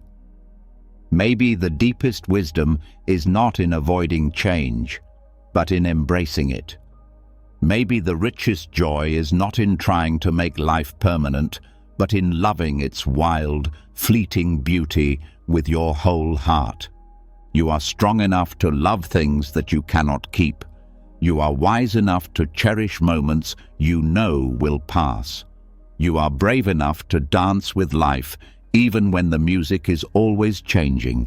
And maybe, as you drift into sleep tonight, you will feel the quiet sweetness of this truth settling deep into your bones. Not because the world promised you forever, but because you chose to love it anyway. And once you learn to love life even in its passing, even in its endless changes, something even deeper begins to open inside you. You start to see that not only is everything changing, but that much of it is moving according to a rhythm you could never control, no matter how hard you tried. And it is in surrendering the illusion of control that a deeper wisdom finally has room to rise. There is a quiet strength that waits for those who dare to admit they are not steering the whole ship. Sometimes, only when you stop trying to control the waves can you finally feel the ocean carrying you somewhere better than you ever planned. From the earliest days of your life, you were taught that control was power, that the more tightly you gripped your plans, your dreams, your circumstances, the safer you would be. That the right combination of effort and strategy could guarantee a life free from pain, from surprise, from disappointment. But life doesn't play by those rules. No matter how carefully you build your walls, life finds ways to slip through the cracks. No matter how tightly you hold on, life shifts and turns in directions you never saw coming. At first, this feels like failure. At first, every plan that falls apart feels like a betrayal. At first, every unexpected loss feels like proof that you should have tried harder, been smarter, worked faster. But the truth waiting behind that exhaustion is something different, something gentler. The truth is that you were never meant to control it all. The truth is that your limits are not your weakness. They are your doorway to a deeper strength. There is a kind of intelligence that only awakens when you stop trying to force life to obey you. There is a kind of wisdom that only rises when you allow yourself to stand inside your own powerlessness without shame. It is not the intelligence of planning every move. It is not the wisdom of outsmarting every danger. It is the quiet, vast intelligence of life itself, moving through you, carrying you, guiding you, not with maps and guarantees, but with a deeper intuition that only speaks when you are willing to listen. When you drop the illusion of control, you create space inside your mind. Space for new possibilities you would have never seen while clinging to your old blueprints. Space for creativity to rise. Space for unexpected paths to appear. Space for solutions that are wiser than anything you could have forced into existence with sheer will. There is a false kind of strength that says, I must have the answer. I must fix this. I must make everything happen the way I want. That strength is brittle. That strength shatters easily. That strength exhausts you until you forget what it feels like to move through life with lightness. There is a true kind of strength that says, I will do my part, but I will not pretend I control the whole story. I will trust the movement of life itself. That strength bends without breaking. That strength listens. That strength dances with change instead of fighting it. You are not weak because you cannot control everything. You are wise because you can admit it. You are not failing because your plans fall apart. You are living, breathing, evolving because you allow yourself to move with what is real instead of being trapped in what was supposed to be. There is an intelligence that moves the seasons, that grows forests from tiny seeds, that turns caterpillars into butterflies without them needing to make a single plan. That same intelligence lives in you. But you cannot hear it when you are shouting orders at life. You cannot feel it when you are busy trying to wrestle every moment into shape. You must get quiet enough, soft enough, open enough to let it move through you. Sometimes the best thing you can do is stop. Stop forcing, stop fixing, stop demanding that life explain itself to you. Sit down inside your own unknowing and breathe. Feel the vastness around you. Feel the quiet hum of something bigger than your fear, bigger than your mind's endless spinning. Feel how, even when you don't know the next step, something inside you is still breathing, still moving, still alive. You were never meant to control the river. You were meant to learn how to trust its flow. You were meant to listen to the currents inside your own heart. You were meant to feel your way forward, one moment at a time, not because you have a guarantee of safety, but because you have a trust in life deeper than safety. There will be moments when you forget this, moments when fear grips you by the throat and demands that you tighten your fists again. Moments when you will scramble to fix, to solve, to control. That's okay. You are human. You are allowed to forget. But each time you do, each time the exhaustion creeps back in, you have the choice to return, to step back, to open your hands, to breathe. Powerlessness is not the end of your strength. It is the beginning of it. It is the place where your limited mind steps aside and your limitless spirit begins to speak. It is the place where you stop carrying the weight of the world alone and realize you are part of something vast enough to hold you. Trusting life does not mean becoming passive. It does not mean doing nothing. It means doing what you can from a place of openness instead of fear. It means acting without gripping. It means giving your best without making your happiness conditional on the outcome. It means walking forward with your heart open, knowing that you are part of something wiser than your plans. You are allowed to act. You are allowed to dream. You are allowed to build and create and love and hope. But you are also allowed to surrender what you cannot control. You are allowed to lay down the parts of the burden that were never yours to carry. Tonight, as you rest, feel the places inside you that are still trying to hold the whole sky up with your bare hands. Feel the exhaustion of trying to know everything, fix everything, predict everything. Feel how heavy it is to pretend you're in charge of it all. And then, gently, lovingly, set it down. Let yourself be carried for a while. Let yourself float on the river that has been flowing long before you were born and will continue long after you are gone. Trust that you do not have to see the whole map to take the next step. Trust that you do not have to force life to move in your timing to be exactly where you need to be. Maybe you will find that the deepest wisdom you were searching for was already waiting inside you, hidden beneath the noise of trying so hard to control. Maybe you will feel the first whispers of that higher intelligence stirring in your chest, guiding you not with rigid plans, but with quiet, steady knowing. And maybe, as you drift into sleep tonight, you will breathe easier than you have in a long time. Not because everything is finally under control, but because you finally know you don't need it to be.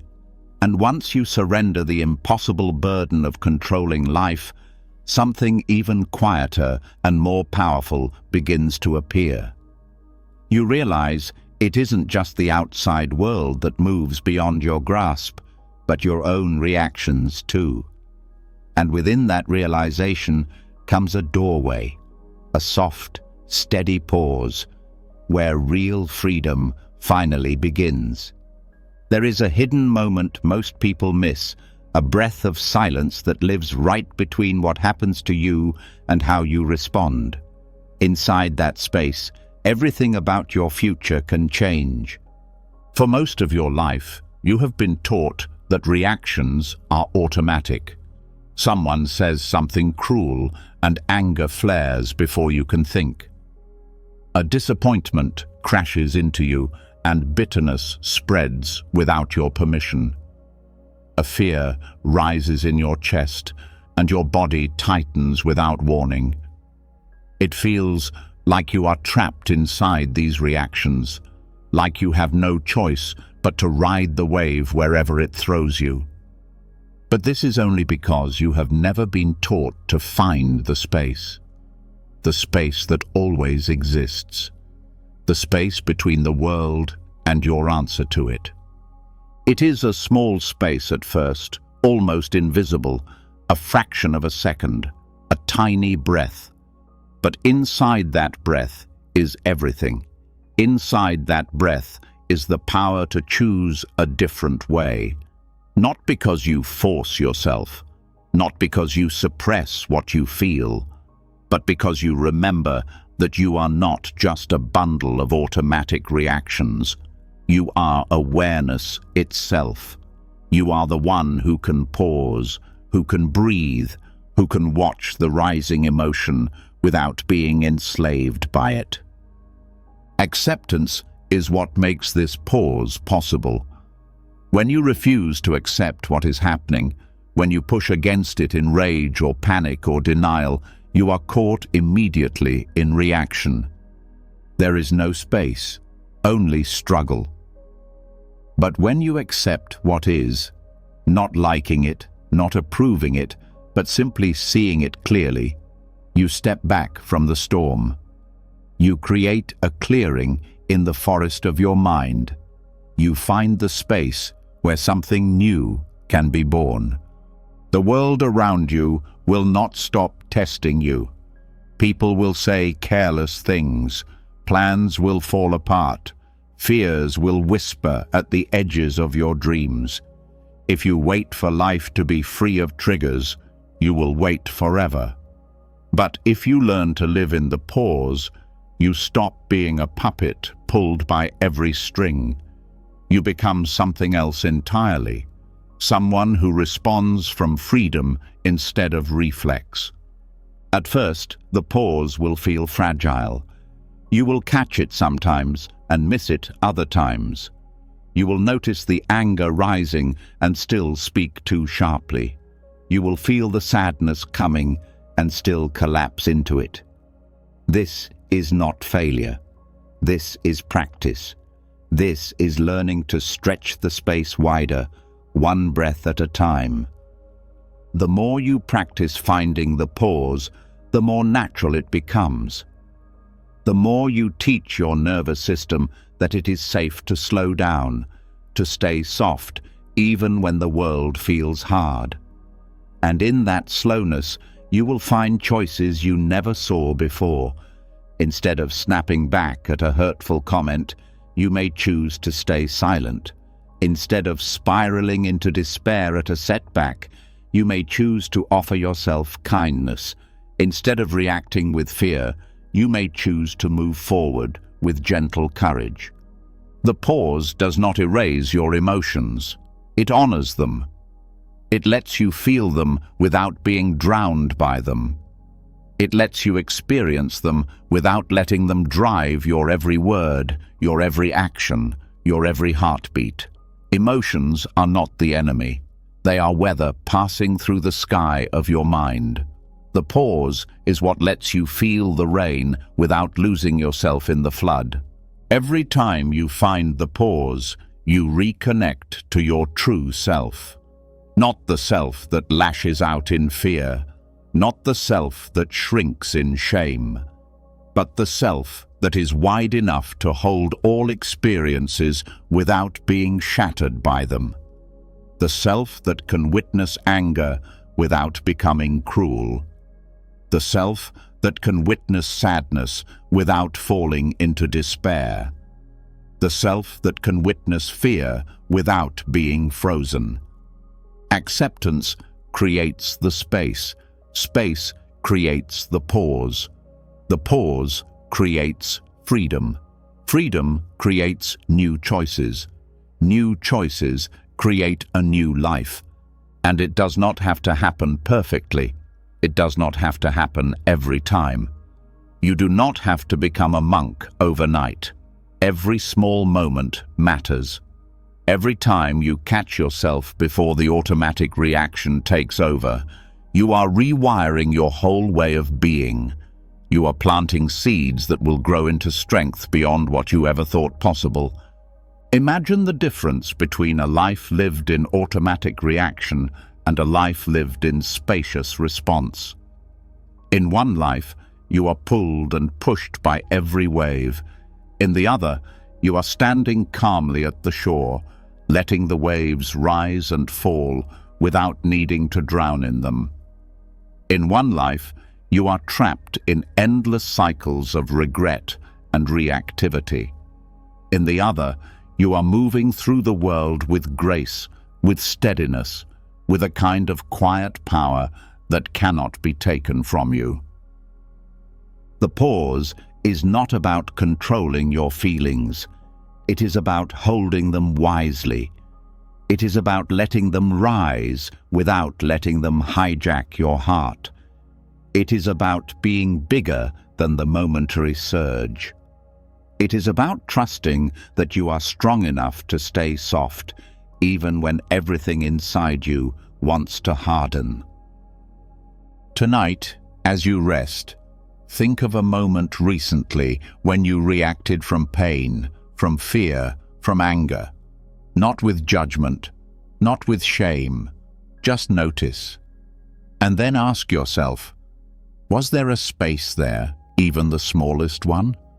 Was there a breath where a different path could have begun? Feel how even the noticing is a form of freedom. Feel how even the awareness is the beginning of something new. You do not have to be perfect to live differently. You only have to be willing to see, willing to breathe, willing to choose. There will be days when the old reactions rise faster than your ability to catch them.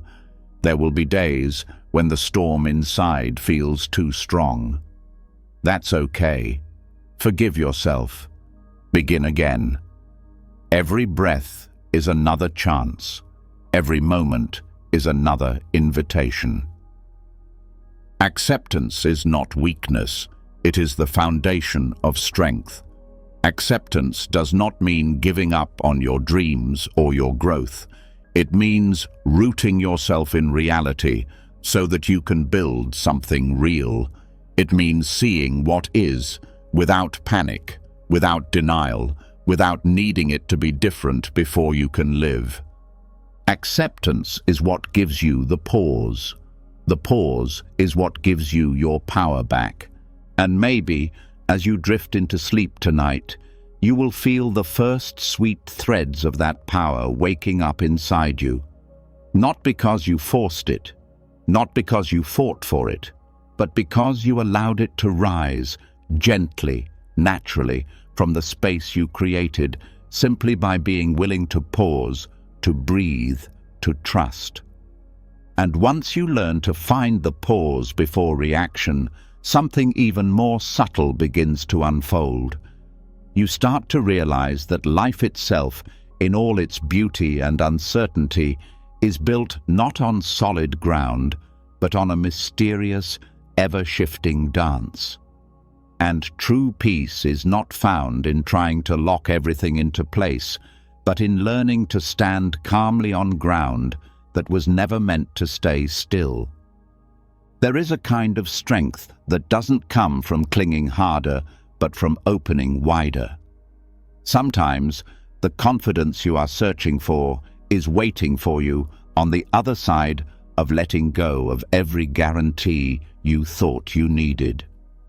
There is a deep craving inside most hearts to find something that will not move. Something that will stay fixed, certain, predictable. A relationship that will never change. A job that will always feel fulfilling. A plan that will unfold exactly as imagined. A future that feels locked into place, safe, guaranteed. The mind whispers that if you can just secure enough solid ground under your feet, you will finally be able to rest. You will finally be able to breathe. You will finally be able to live without fear. But life was never built on solid ground. Life is movement. Life is change. Life is groundlessness. You are standing in a river, not on a mountain. You are floating in a sky, not walking on a road carved out forever. Every part of your life, your relationships, your health, your dreams, your body, your future, is moving, shifting, changing, even when you cannot see it. And the attempt to cling to certainty, to demand solid guarantees from a world built on movement, is the root of a kind of quiet suffering that drains your spirit. Confidence is not built by finding something that never changes. It is built by learning to move with change. It is built by learning to trust yourself inside the groundlessness. It is built by learning to stay soft and open and awake, even when there are no promises, even when there are no maps, even when everything you thought you could count on begins to shift beneath you. There is a place inside you deeper than fear. A place that does not need to know what will happen next in order to stay steady. A place that can open to life without demanding that life explain itself first. That place is not found by securing guarantees. It is found by falling into trust. Not blind trust that everything will always be easy, but deep trust that whatever happens, you can meet it, you can survive it, you can flow with it. The mind will fight this. The mind will demand certainty like a drowning person demands air. The mind will try to build towers of plans, walls of strategies, moats of backup plans, trying to create islands of safety in a sea that was never meant to be conquered. But even the strongest walls eventually crumble. Even the best plans eventually crack open under the weight of time. Groundlessness is not something wrong. It is not something broken. It is not a flaw in the design of life. It is the nature of life itself. And when you stop resisting it, you find that it is not your enemy. It is your teacher. It is your path. Real courage is not found in pretending that everything will stay the same. Real courage is found in stepping forward without knowing. Real strength is found in opening your arms to a life that will never give you ironclad promises. Real peace is found not by making everything predictable, but by learning to breathe inside the unpredictable. There is a lightness that rises when you stop needing solid ground under every step. A kind of quiet joy. A kind of fierce tenderness. You start to see that life is beautiful not despite its uncertainty, but because of it. The sunrise is beautiful because it cannot be frozen. The laughter of a friend is precious because you cannot guarantee you will hear it forever. Your own heartbeat is a miracle precisely because you cannot hold it captive. When you accept groundlessness, you start to live differently. You stop clenching every moment. You stop hoarding every experience. You stop measuring every relationship by how long it will last or how tightly it can be held. You begin to meet life with open hands instead of closed fists. There will still be fear sometimes. Fear is part of groundlessness too. Fear rises when the mind cannot predict the next step. Fear rises when the old maps fall apart. That is okay. Fear does not have to be banished for trust to grow. You can hold fear gently. You can walk with fear without letting it drive your life. When fear rises, you can say to it, "I see you. You are trying to protect me, but I do not need to know everything to move forward. I do not need to control everything to be safe. I do not need to grip life tighter. I can trust what is bigger than my fear." You are not asked to love the uncertainty at every moment. You are asked to trust yourself within it, to trust that you are bigger than your fear, to trust that you are strong enough to move even when the path is not lit all the way to the horizon, to trust that sometimes the way only appears when you step into the unknown. The trees grow without knowing what storms will come. The rivers flow without knowing which rocks they will encounter. The birds migrate without maps, trusting some ancient pull deeper than their understanding. You too have that wisdom inside you. You too are part of that larger intelligence that moves without needing guarantees. Tonight, as you rest, feel the places inside you that are still clinging to the need for certainty. Feel the tension of trying to demand guarantees from a life that was never meant to be locked down. Feel the exhaustion of trying to plan so perfectly that no pain can ever touch you. And then, gently, tenderly, let it go. Let yourself rest in the groundlessness. Let yourself breathe inside the not knowing. Let yourself feel the strange, fierce, tender joy of being alive without a contract promising you how it will all turn out. Maybe you will find that the freedom you were searching for was not on the other side of securing your future, but on the other side of surrendering your demand that it be secured. Maybe you will feel the first stirring of a kind of confidence deeper than certainty. A confidence that says, "I don't know what will happen, and I don't need to. I am here. I am breathing. I am enough." And maybe, as you drift into sleep tonight, you will feel the river of life carrying you forward, not because you forced it, not because you planned it perfectly, but because you finally let go and trusted it to move you where you were always meant to go. And once you learn to trust the open ground beneath your feet, something even more profound begins to appear. You start to realize that life is not about choosing between extremes, but about holding them together. That real peace isn't found by banishing sorrow, and real joy isn't found by escaping pain. It is found by letting both belong in the same open heart. There is a deeper strength that rises not from picking a side, but from standing quietly at the center, allowing joy and sorrow, calm and restlessness, hope and grief to live side by side inside you without tearing you apart. For most of your life, you were taught to choose, to pick the good and push away the bad, to chase happiness and destroy sadness, to celebrate success and hide failure, to love peace and reject conflict. But life never agreed to split itself so neatly. Life never promised to hand you only the polished parts. Life never said it would offer you joy without sorrow, love without loss, light without shadow.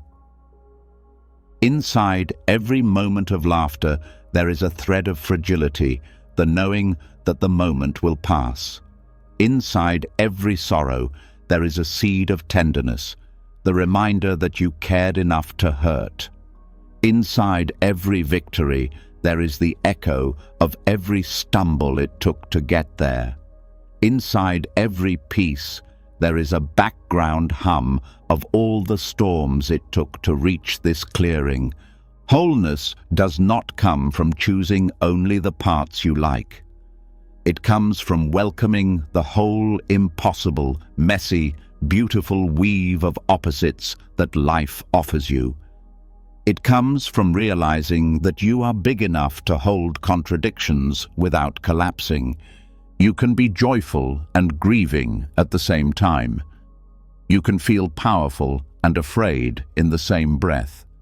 You can be full of hope and still carry a quiet sadness that never fully leaves you. You are not broken because you feel many things at once. You are not weak because your heart cannot be sorted into neat categories. You are alive. You are human.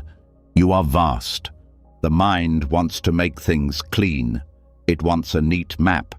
It wants to say, if I am sad, I am failing.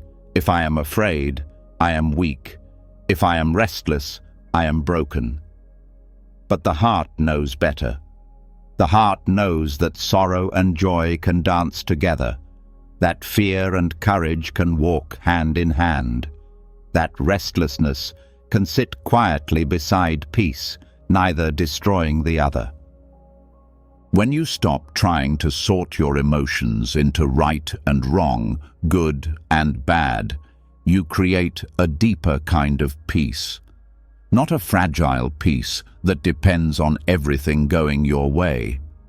A real peace. A peace that can stand in the middle of a raging storm and still breathe. A peace that can sit with sorrow without being drowned. A peace that can laugh even with tears still wet on your cheeks. This kind of peace is not won by fighting your emotions into submission. It is found by embracing them, by opening your arms wide enough to say, you are all welcome here. Joy and sorrow, light and darkness, certainty and doubt. All of you have a place inside me. When you embrace contradictions, you stop living in fear of yourself. You stop treating certain emotions like enemies that must be defeated. You stop running from the parts of your experience that don't fit your idea of how life was supposed to feel. You allow life to be what it is, not what you thought it would be. And in that allowing, you find yourself, not the small self that needs to be perfect, not the fearful self that needs everything to make sense, but the real self, the vast self, the self that is wide enough for everything that comes and goes.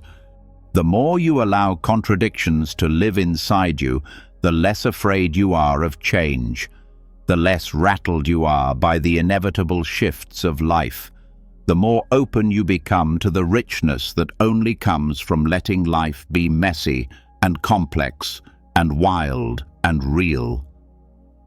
You stop needing every day to be purely happy to call your life good. You stop needing every relationship to be free of conflict to call it love. You stop needing every plan to succeed, to call yourself worthy. You realize that a good life is not a life without sorrow. It is a life where sorrow and joy sit at the same table, where grief and gratitude drink from the same cup, where hope and heartbreak braid their fingers together and pray for another sunrise. You realize that you can feel restless and still be exactly where you need to be, that you can feel doubt and still be full of faith, that you can feel tired and still be deeply alive. There is a strength that grows when you stop demanding that life be simple, a strength that says, I can hold all of this, a strength that says, I do not have to be one thing at a time. I can be many things, shifting and swirling, and still be whole. Tonight, as you rest, feel the contradictions moving inside you. Feel the sadness that does not erase your joy. Feel the gratitude that does not erase your longing. Feel the peace that can hold your restlessness without trying to kill it. Feel how vast you really are. Feel how strong you really are. Not because you have resolved everything into neat, clean answers, but because you have allowed everything to be here, breathing together inside you. Maybe the real healing was never about fixing yourself into one permanent state. Maybe the real healing was always about learning to hold the wild, contradictory music of your own heart with tenderness instead of judgment. And maybe, as you drift into sleep tonight, you will feel the quiet miracle of this truth settling into your bones. That you are not meant to choose between light and dark, between certainty and doubt, between joy and sorrow. You are meant to live fully in all of it, to hold it all, to be the wide sky under which all the weathers of the soul are allowed to pass. And once you allow all the contradictions of life to breathe inside you without trying to sort them or silence them, another quiet truth begins to reveal itself. You realize it's not only your emotions that need more space, it's the entire world itself.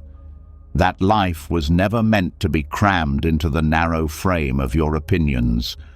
That true freedom comes from letting go of the need to shrink everything down to something small enough to control. There is a kind of peace that rises when you stop trying to label everything, when you stop needing every moment, every person, every experience to fit neatly inside your mind's small definitions. The mind loves to judge. It loves to sort, to measure, to divide.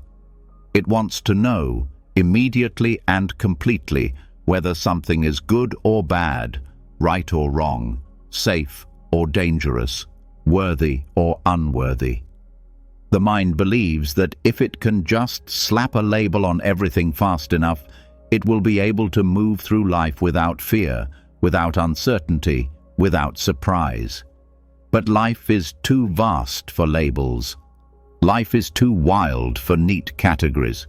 Life is bigger, messier, richer than anything the mind can pin down with an opinion. Every opinion you have about the world is like a tiny window carved into an endless sky. It frames a small piece of the view, but it leaves most of the sky unseen. When you cling tightly to your opinions, you are not seeing more clearly. You are seeing less. You are living in a box of your own making, mistaking your small window for the whole horizon. The mind says, "This is how things are." But life keeps moving. Life keeps shifting. Life keeps revealing layers you cannot see from where you stand. Every judgment you make freezes the flow of life into a snapshot, a frozen image that cannot capture the full reality. And then you live inside that frozen picture, reacting to your opinion instead of responding to the living world around you. Opinions are not wrong. They are part of being human. They are the mind's attempt to make sense of a world that is too vast to grasp all at once. But when opinions harden into rigid truths, when you forget that they are only partial views, you lose the openness that allows life to keep teaching you, surprising you, awakening you. Acceptance means allowing life to be bigger than your mind's opinions. It means remembering that every person you meet is more than the story you tell yourself about them. It means remembering that every situation you encounter is deeper and more complex than your first reaction suggests. It means remembering that life is not obligated to match your assumptions, and that this is not a failure. It is a gift. The more you insist that life match your opinions, the more you suffer. The more you cling to your judgments, the more you shrink your world down to the size of your fears and your past experiences. But when you let go, when you loosen your grip, when you allow yourself to meet each moment without demanding that it fit a pre-written script, you step into a world that is infinitely more alive. Real wisdom grows not from having the right opinions, but from having an open heart, from being willing to be wrong, from being willing to see more, from being willing to let life teach you things you never expected to learn. You can still have preferences, you can still have values, you can still stand for what matters to you. But you do not have to turn your preferences into prisons. You do not have to turn your values into weapons. You do not have to turn your love for truth into a fear of being changed. The world is not static. It is alive. It is breathing. It is unfolding new mysteries every day. When you allow the world to be bigger than your opinions, you allow yourself to keep growing with it. You allow yourself to be shaped by experiences you would have rejected before. You allow yourself to be softened by people you would have judged too quickly. You allow yourself to be healed by moments you might have missed because you thought you already knew what life had to offer. Tonight, as you rest, notice the places inside you where your opinions have become too heavy, too rigid. Notice where you have been clinging to a view of yourself, of others, of life that feels tight, that feels small, that feels like a burden instead of a blessing. And then, gently, lovingly, let it go. Let the world be bigger than you thought. Let the people around you be more complex than you judged. Let yourself be more mysterious than the labels you have worn. Let life surprise you. You do not need to understand everything to be at peace. You do not need to categorize everything to feel safe. You do not need to reduce the richness of life to a list of opinions to find your place within it. Maybe real safety comes not from knowing, but from trusting. Trusting that you can meet each moment as it comes. Trusting that you are wide enough, soft enough, strong enough to live in a world that is wilder and stranger and more beautiful than your mind alone can imagine. Maybe real clarity comes not from narrowing your vision, but from expanding it. From standing in the middle of mystery without demanding it make itself small enough to fit inside your old beliefs. And maybe, as you drift into sleep tonight, you will feel the first soft breath of that openness filling your chest. Not because you solved all the questions, not because you nailed down all the answers, but because you finally remembered that you were never meant to shrink life into something safe and knowable. You were meant to dance with it. You were meant to wonder at it.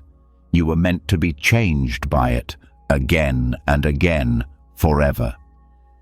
And once you allow the world to be bigger than your mind's small opinions, something even more tender begins to surface. You realize it isn't just the world you have tried to shrink. It's your own hopes, your own dreams, your own quiet visions of how life should have unfolded. And when those hopes fracture against reality, something inside aches for a release that most people never give themselves permission to feel. There is a quiet kind of sorrow that many carry without knowing. The grief of all the things they expected, all the futures they planned, all the versions of life that never came to be. Nobody teaches you how to grieve the life you didn't get. Nobody shows you how to mourn the expectations that clung to your chest like secret promises. You are taught to grieve death, to grieve big visible losses, but no one tells you what to do with the small deaths, the quiet deaths, the loss of the job you thought you would have, the ending of a friendship you thought would last forever, the dream of a version of yourself that never fully bloomed. These are losses too. These are real, and until they are grieved, they weigh heavy inside you, pulling your spirit down in ways you cannot always name. Expectations are invisible threads you weave through your heart. They tell you stories about how things are supposed to be, about who you are supposed to become, about how people are supposed to love you, about how your life is supposed to look. And when reality refuses to match those threads, it feels like a betrayal, like a deep, aching tear inside the fabric of your being. Most people try to patch over these tears quickly. They distract themselves. They tell themselves to move on. They pretend it didn't matter that much.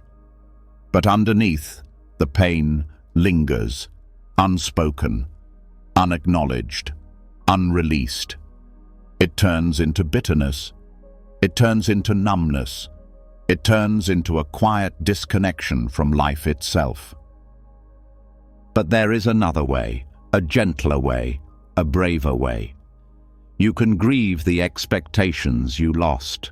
You can honor the hopes that carried you forward, even if they were never fulfilled. You can make space for the sadness instead of pretending it doesn't belong. You can hold a quiet funeral for the futures that never came, lighting a candle for each one, not in anger, but in love. Grieving your expectations is not giving up. It is not weakness. It is not admitting failure. It is an act of deep respect for your own humanity. It is saying, I see you, my old hopes. I thank you. I release you.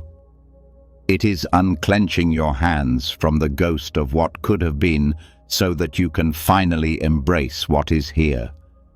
The ritual of release does not have to be grand. It does not have to be public. It can be as simple as sitting quietly and naming what you had hoped for but did not receive, speaking it aloud, writing it down, letting the tears come if they need to, letting the silence hold you if words feel too small. It can be as simple as breathing into the places that feel empty now and whispering to them, "It's okay, I am still here." Every time you allow yourself to consciously grieve an expectation, you loosen a knot inside you. You untangle yourself from the past. You make room for something new to grow, something real, something rooted not in fantasy, but in the fertile ground of acceptance. Some expectations are small. Some are enormous. Some are ones you forgot you were even carrying until life placed them gently, broken, in your hands. It could be the expectation that a parent would always understand you. The expectation that a love would never leave. The expectation that your body would always be strong, that your dreams would unfold easily. that the road would be smooth. It hurts to grieve these things because it hurts to admit how much you cared. It hurts to admit that life does not bend itself to our desires, no matter how pure those desires are. But there is a deeper healing that only begins once you allow yourself to feel that hurt instead of hiding from it. You are allowed to miss what never happened. You are allowed to mourn the wedding that never came, the career that never took flight, the version of yourself you once believed you would become. You are allowed to cry over futures you will never live, and you are allowed to do so without shame. Because grieving expectations is an act of love. Love for the part of you that dared to hope, dared to believe, dared to dream. Love for the part of you that reached forward even when life offered no guarantees. You are not wrong for having hoped. You are not foolish for having dreamed. You are human, beautifully, gloriously human, and your willingness to feel the loss of what might have been is what keeps your heart alive, tender, and open. Some people believe that if you grieve too much, you will sink into despair. But it is the refusal to grieve that creates despair. It is the numbing, the denying, the pushing away that hardens the heart into something brittle and cold. True grief softens you. True grief frees you. True grief clears the stagnant waters inside you so that life can flow again. Tonight, as you rest, feel the silent griefs you have been carrying. Feel the weight of the expectations you never gave yourself permission to mourn.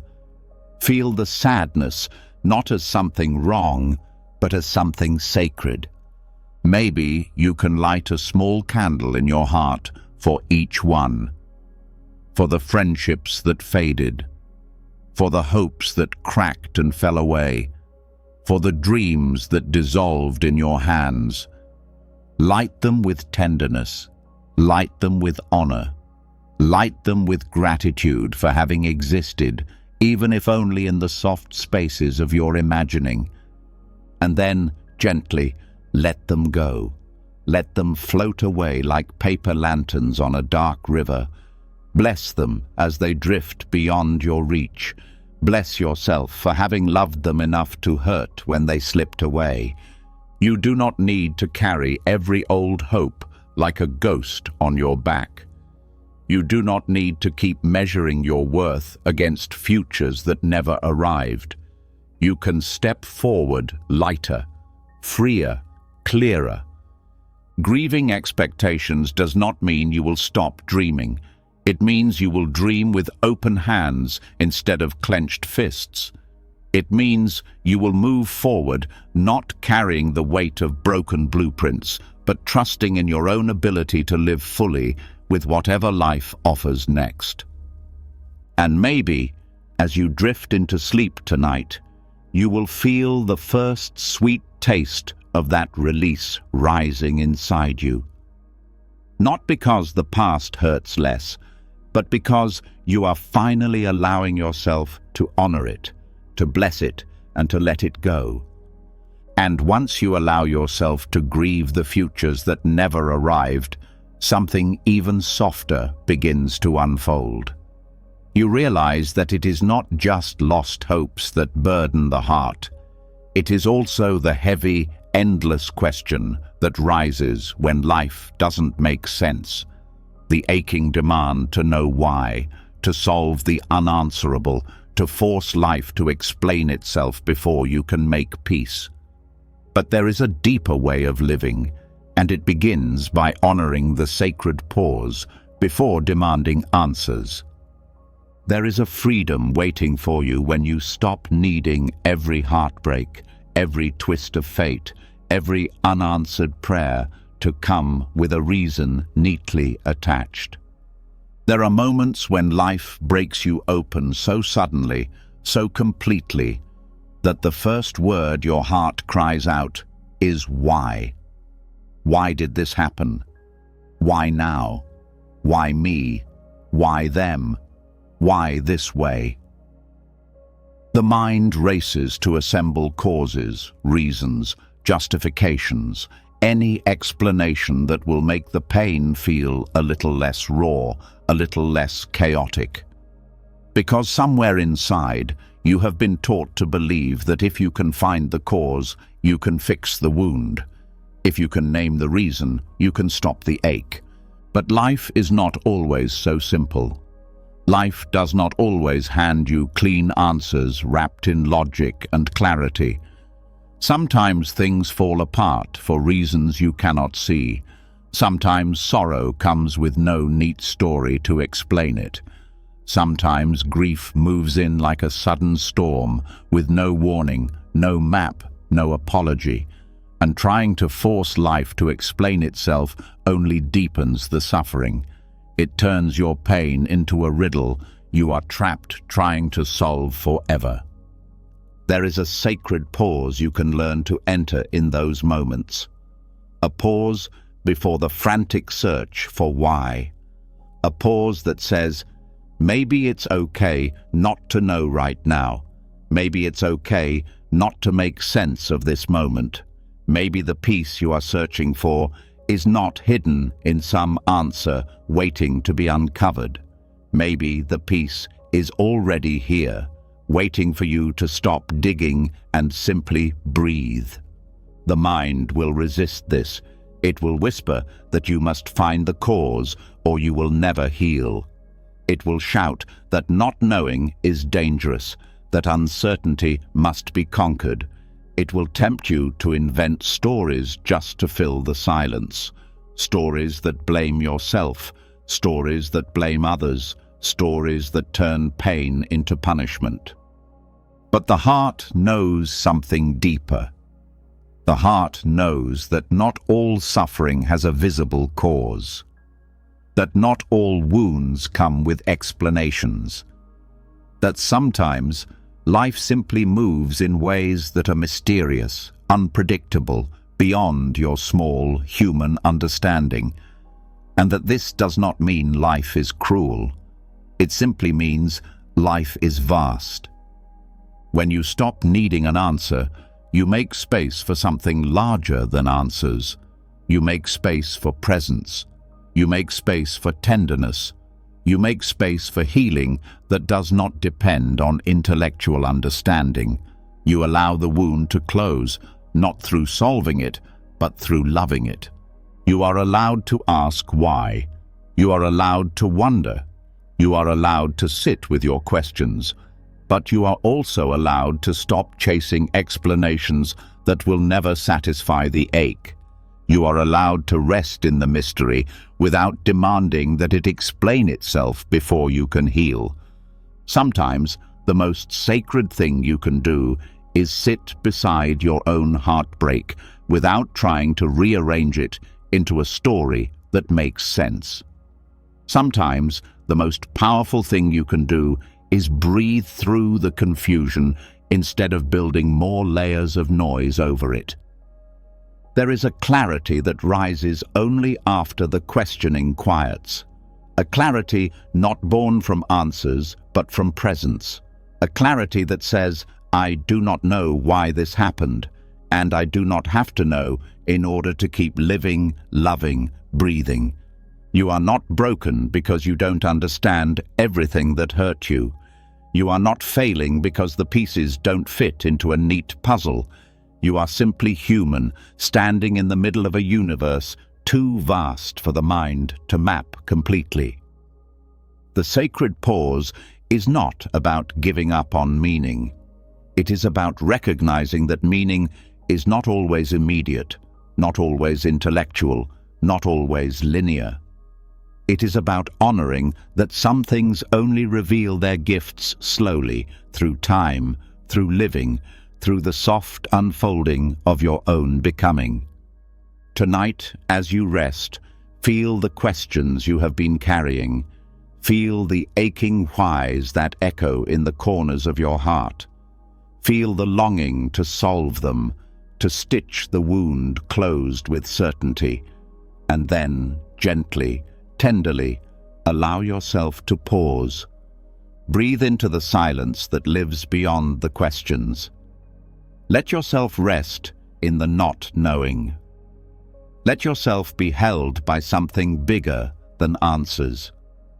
Trust that healing can happen even without reasons. Trust that peace can rise even in the middle of mystery. Maybe you will never know why certain doors closed, why certain people left, why certain dreams crumbled. Maybe you will never be able to piece together all the causes and effects. And maybe that's okay. Maybe your healing does not need a courtroom of evidence.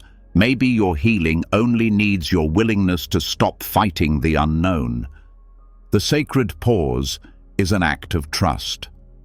Trust that life, in all its strange movements, is still carrying you. Trust that meaning can exist even when you cannot see it. Trust that your soul is growing, even through the moments that make no sense. And maybe, as you drift into sleep tonight, you will feel the first gentle waves of that deeper peace rising inside you.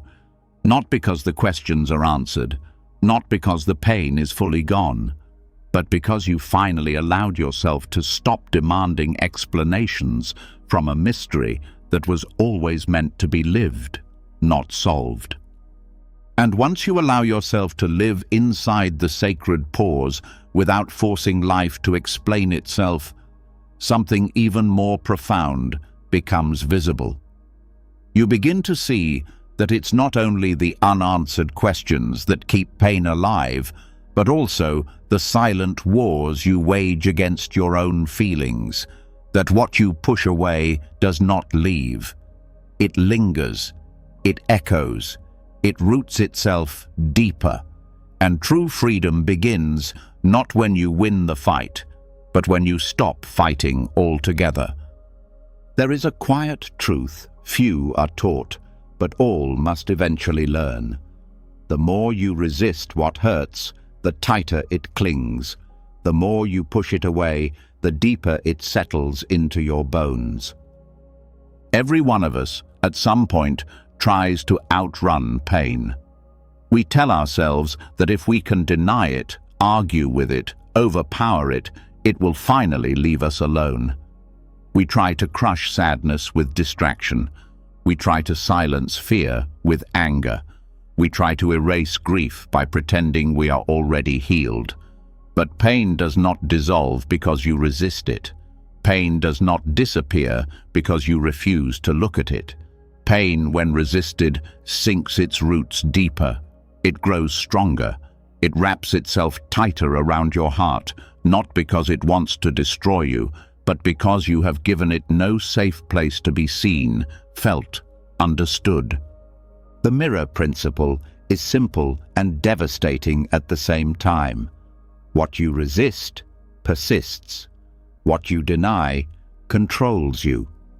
What you push away keeps finding its way back, not because life is cruel, but because healing is trying to happen, and healing cannot happen without truth. When you fight your own pain, you are fighting against the very movement that is trying to set you free. It is not the feeling itself that causes endless suffering. It is the resistance to the feeling. It is the tightening, the clenching, the desperate attempt to force the river to flow differently. It is the war you wage inside yourself that leaves you exhausted, not the sadness, not the fear, not the loss. If you can stop fighting, even for one breath, you can feel the difference. You can feel how much energy has been spent not on living, but on resisting life itself. Acceptance does not mean you love the pain. Acceptance does not mean you enjoy the fear. Acceptance means you stop building walls around what is already here. It means you stop sharpening swords to fight what is already inside your chest. It means you open your hands and say, "I will not resist you anymore." And in that moment, something begins to shift. The pain that felt unbearable begins to soften. The sadness that felt endless begins to move. The fear that felt paralyzing begins to breathe. Pain is like a guest knocking at your door. If you pretend you are not home, it knocks louder. If you shout at it to go away, it pounds harder. If you open the door, even just a crack, and say, "I see you," sometimes it only needs to be seen to leave you in peace. Other times it will sit with you for a while. Other times it will bring you a lesson, a gift wrapped in rough hands. But always, always, meeting it with acceptance changes the story. You do not have to like everything you feel. You do not have to agree with everything life hands you. But you can meet it without resistance. You can meet it with the simple bravery of saying, "This too is part of my path." And when you do, you reclaim the energy that was trapped in fighting yourself. You reclaim the softness that makes healing possible. You reclaim the trust that says, "Even this will pass through me if I allow it." The things you resist the most are often the places where the most powerful healing is trying to happen. The sadness you try to ignore is the sadness asking to be grieved so you can be lighter. The fear you try to deny is the fear asking to be felt so it can loosen its grip.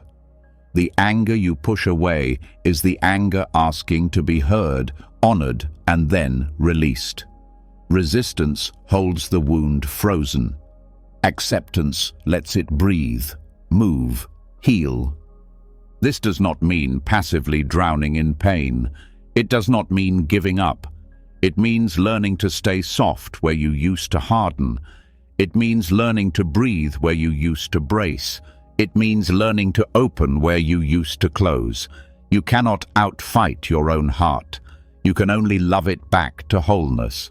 Tonight, as you rest, notice the places where resistance still lives in you. Notice where you are tightening against life. Notice where you are clenching against feelings you don't want to feel. Notice without judgment, without shame. Just notice. And then, tenderly, gently, invite those places to soften. You do not have to force it. You do not have to hurry. Just invite. Just breathe. You are allowed to feel everything you feel. You are allowed to let the storm pass through you without holding up shields against it. You are allowed to be human, to be tender, to be in process. Maybe you will find that the emotions you thought would destroy you if you let them in are not as dangerous as you feared. Maybe you will find that sadness, when fully felt, moves like a river, not a prison. Maybe you will find that anger, when fully honored, burns clean and then fades like a fire that has completed its work. Maybe you will find that fear, when embraced, shrinks down to a size you can carry with grace. The mirror principle teaches you that your inner world responds not to what you fight, but to what you love. Not to what you resist, but to what you allow. Healing comes when you stop building cages around your own heart. Freedom comes when you stop seeing parts of yourself as enemies to defeat. And maybe, as you drift into sleep tonight, you will feel the first gentle movements of peace beginning to rise. Not because everything feels easy, not because all the feelings are gone, but because you are no longer wasting your strength fighting shadows, because you are standing, at last, with open hands and an open heart, allowing life to move through you exactly as it needs to. And once you stop resisting what rises inside you, something even deeper begins to whisper through the silence. You start to see that it was never just your emotions you were trying to control, it was life itself. Every plan, every checklist, every desperate attempt to script your future was born from the same old fear. But there is a different way to live, one that begins not with mastery, but with surrender to the mystery that was always moving through you. There is a quiet power waiting in the moment you stop trying to write every line of your story and trust that the author you cannot see might know better paths than you ever dared to imagine. From the beginning, you were taught to plan, to map, to organize.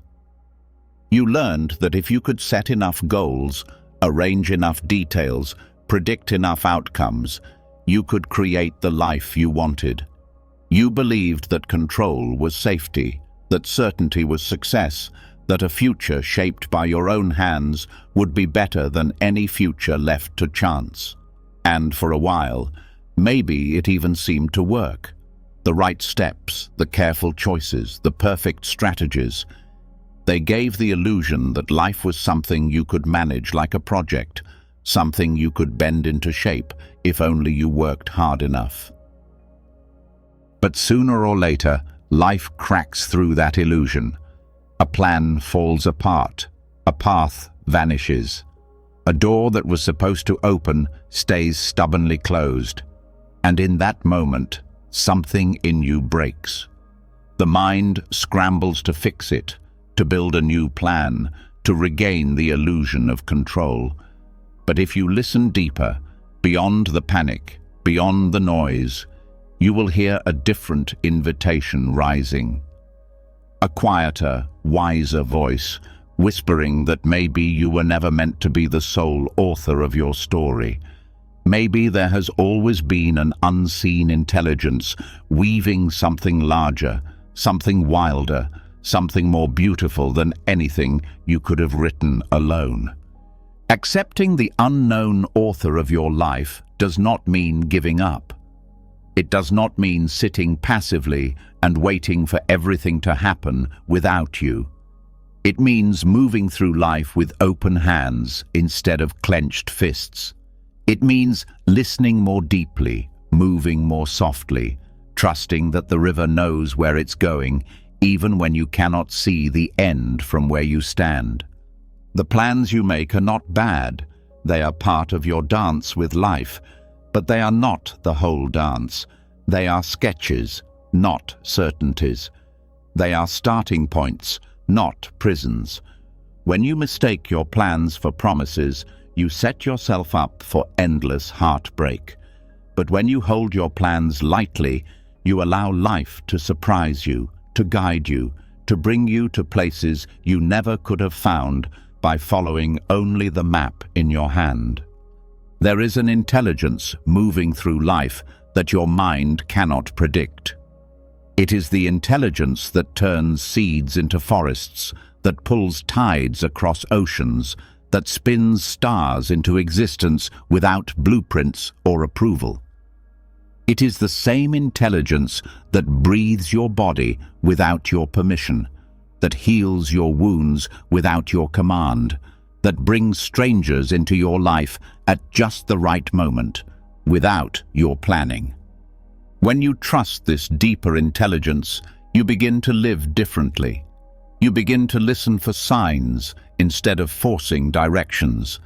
You begin to pay attention to the way some doors open easily, while others resist, no matter how hard you push. You begin to notice the tiny nudges, the quiet synchronicities, the invisible threads pulling you toward paths you would never have dared to dream. Sometimes life's intelligence moves you through loss to reach a deeper kind of love.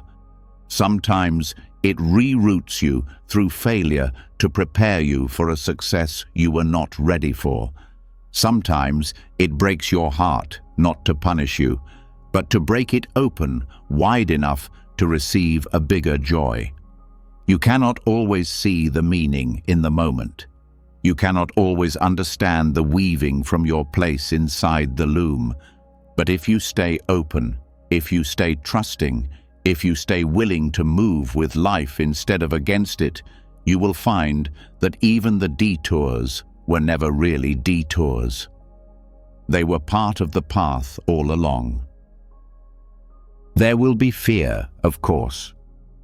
Fear that letting go of control will leave you lost. Fear that trusting the unknown will lead to disaster. Fear that surrender means weakness. But if you look closely, you will see that most of your exhaustion has not come from moving through life. It has come from fighting it. Most of your heartbreak has not come from life refusing to give you what you needed. It has come from you refusing to let go of what you thought you had to have.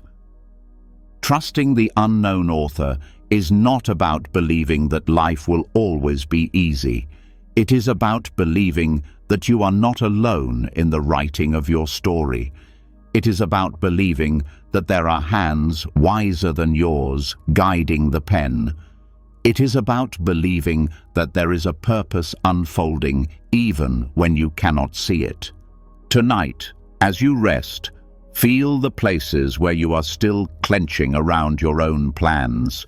Feel the tightness in your chest where you are trying to force life to move on your schedule. Feel the exhaustion in your bones from carrying the weight of trying to script every chapter. And then, gently, lovingly, let it go. Breathe into the mystery, breathe into the trust, breathe into the wild, unpredictable, beautiful intelligence of life itself. Let yourself rest in the knowing that you do not have to control every detail to be exactly where you need to be. Let yourself rest in the knowing that even the wrong turns are being woven into something right. You are not failing because life moved differently than you planned. You are not behind because your map no longer fits the road you are walking. You are being guided. You are being shaped. You are being led home by paths you could never have chosen on your own. And maybe, as you drift into sleep tonight, you will feel the first sweet waves of that trust rising inside you. Not because you figured it all out, not because you have all the answers, but because you finally remembered that you were never meant to write this whole story alone. You were meant to live it, to breathe it, to dance with it, one unfolding page at a time.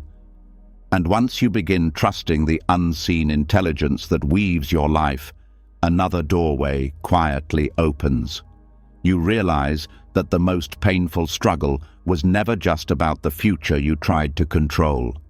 It was also the war you waged against this very moment, the place where life was already breathing, already offering everything you were seeking, if only you could stop demanding it be different.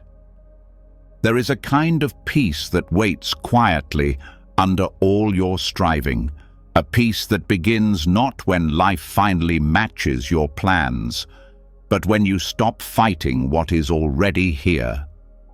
The mind is forever building two worlds, the world of what is happening now and the world of what should be happening instead. It compares them endlessly. It finds faults. It builds bridges of regret stretching back into the past. It builds towers of anxiety reaching forward into the future. It spins in frustration, disappointment, urgency, because reality and imagination never fully match. And in that spinning, something precious is lost. The living, breathing richness of the present moment is sacrificed for the endless tug-of-war between what is and what could have been. You are taught from an early age to measure the moment, to weigh it against your expectations, to judge it as good enough or lacking, to treat the now as something that must justify itself before it is allowed to be accepted. But no moment was ever meant to pass that test. No moment can satisfy a mind that is trapped in the endless hunger for things to be different. And so the war continues, day after day, tearing you away from the only place life actually exists, here. Melting into the present is not about pretending everything is perfect. It is not about forcing yourself to feel happy about things that hurt. It is about laying down the weapons you use against what already is. It is about breathing into the raw, unpolished reality of this moment without needing it to be anything else first. It is about realizing that peace is not the prize you get for winning the fight against now. Peace is what rises the instant you stop fighting. Every time you resist the present, you split yourself in two. Part of you stands here in the reality of your life. Part of you drifts somewhere else, chasing a better version of the moment that doesn't exist. That splitting creates endless friction inside you. It creates exhaustion. It creates anxiety. It creates a subtle ache that follows you even on your best days, because somewhere underneath, you are always abandoning yourself. You are always declaring that here is not enough, that now is not enough, that you are not enough. But when you melt into the present, the splitting ends. The mind and the body and the heart return to the same place. You land fully inside your own skin. You stop hovering over your life like a critic and start breathing inside it like a living soul. You stop waiting for some future perfection and start tasting the imperfect beauty already woven into this very breath. Melting into the present does not mean you lose ambition. It does not mean you stop growing or striving or dreaming. It means you stop building your identity on the idea that happiness lives only in the next achievement, the next success, the next moment. It means you carry your dreams lightly, tenderly, without using them to punish the life you are living now. It is possible to long for change while loving where you are. It is possible to work toward a better future without rejecting the value of this imperfect, unfinished, wildly alive moment. It is possible to want more without poisoning the now with endless dissatisfaction. The present moment is not a test you have to pass. It is not an enemy you have to defeat. It is a living, breathing, endlessly unfolding gift. And the more you allow yourself to receive it exactly as it is, the more energy you free up for real transformation. Not transformation fueled by shame and rejection, but transformation born from love, from deep presence, from joy. There will still be moments when the mind wants to pull you back into the war, moments when you find yourself comparing, resisting, demanding that now be something different. That's okay. That's human. But each time you notice it, you have the chance to soften, to breathe, to melt back into the truth that nothing needs to change before you can be fully here. Maybe the rain falls on a day you wanted sunshine.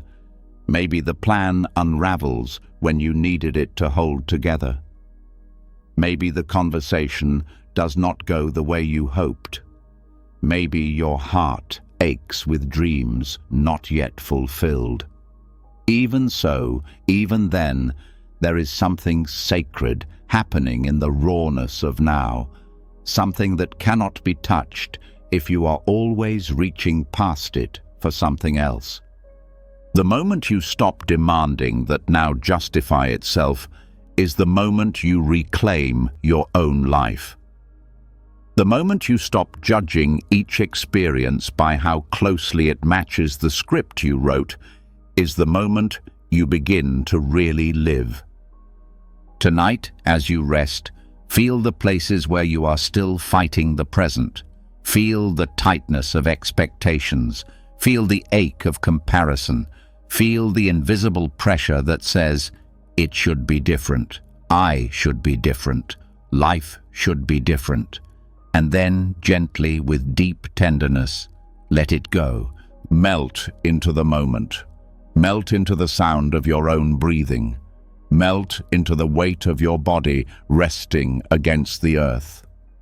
Melt into the simple truth that this moment, exactly as it is enough to hold you.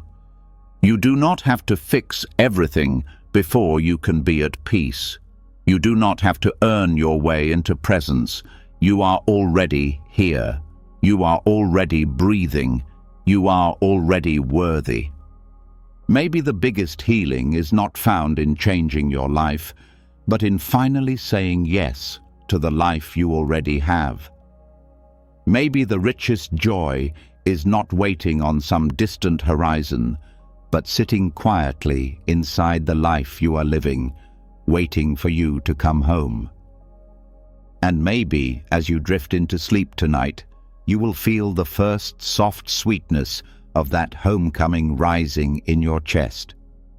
Not because everything is perfect, not because the world stopped being complicated, but because you stopped abandoning yourself to the fantasy of what should be and finally allowed yourself to belong to what already is. And once you finally melt into the life that is unfolding right here and now, a deeper understanding begins to rise. You start to see that even the shape of your path was never meant to be straight, that life does not move in clean lines, but in spirals, in setbacks, in strange hidden shortcuts that only make sense when you stop demanding progress look like a perfect staircase to the sky. There is a kind of freedom that awakens when you stop judging your journey by how fast or straight it seems to move, and start trusting that even the circles and detours are carrying you exactly where you are meant to go. From the beginning, you were taught to see progress as something linear, step by step, goal after goal, achievement following achievement in a neat, upward climb. You were taught to measure success by how efficiently you move forward, how quickly you close the distance between where you are and where you think you should be. But life never agreed to that structure. Life moves more like a river carving stone, looping and bending, doubling back and leaping forward without warning. It moves like a wild dance, not a march in straight lines. And when you forget this, you suffer. You tell yourself you are failing because you find yourself facing old fears again. You tell yourself you are broken because healing does not move faster. You tell yourself you are behind because your path has turned in ways you never expected. But the truth is simpler and more beautiful. Your life is unfolding exactly as it must, and its rhythms are wiser than the straight lines you tried to impose upon it. Progress often looks like circles. It looks like lessons revisited from new heights. It looks like feelings you thought you had outgrown rising again, not because you are moving backward, but because life is offering you a deeper layer of healing. It looks like dreams delayed, only to return in a way that serves you better than if they had arrived when you first demanded them. It looks like years that feel still, only to reveal later that they were the ground your soul needed to take root before blooming. The mind resists this. It wants a map. It wants a clear path. It wants proof that every step is moving you closer to your goal. But real growth does not happen in straight lines. Real growth is wild. Real growth is messy. Real growth sometimes requires you to get lost so you can find a deeper part of yourself you would have never discovered on a paved road. When you learn to accept the non-linear path, you stop measuring your worth by your speed. You stop judging your journey by how neatly it matches your plans. You begin to honor the deeper rhythms that life is moving through you. You begin to see that even the detours are sacred. Even the delays are part of the music. Even the setbacks are shaping you in ways you cannot yet see. Sometimes the biggest leaps forward are born from what looks like falling apart. Sometimes the moments when you feel most lost are the moments when life is turning you toward a better direction. Sometimes the dreams that don't come true are making space for dreams that will fit you better, stretch you deeper, awaken you more fully. There is no wasted time when you are living with an open heart. There are no wrong paths when you are willing to learn from where you are. There are no failures when you are willing to see every experience as part of your becoming. The mind will try to convince you otherwise. It will point to the old timelines. It will whisper that you should have been further by now. It will tempt you to despair over the years that unfolded differently than you imagined. But the soul knows better. The soul knows that life moves in sacred rhythms that the mind cannot predict. The soul knows that what looks like delay is often preparation, that what looks like failure is often redirection, that what looks like a circle is often a spiral carrying you higher than you realize. When you stop fighting the shape of your journey, you reclaim your joy. You reclaim your ability to find meaning even in the twists and turns. You reclaim your ability to celebrate the hidden victories that are unfolding inside you, even when they do not show on the surface. Maybe the healing you are doing right now is invisible to the world, but monumental to your soul.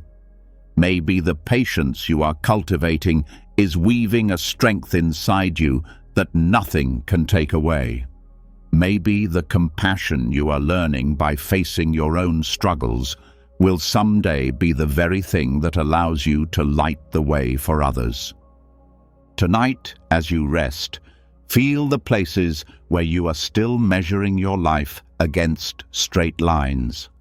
Feel the tightness of self-judgment. Feel the ache of believing you should be somewhere else by now. Feel the silent pressure to have everything figured out, and then, with tenderness, let it go. Breathe into the spiral of your life. Breathe into the messy, glorious, unpredictable path you are walking. Breathe into the trust that even when you cannot see the destination, you are not lost. You are not behind. You are not broken. You are not failing.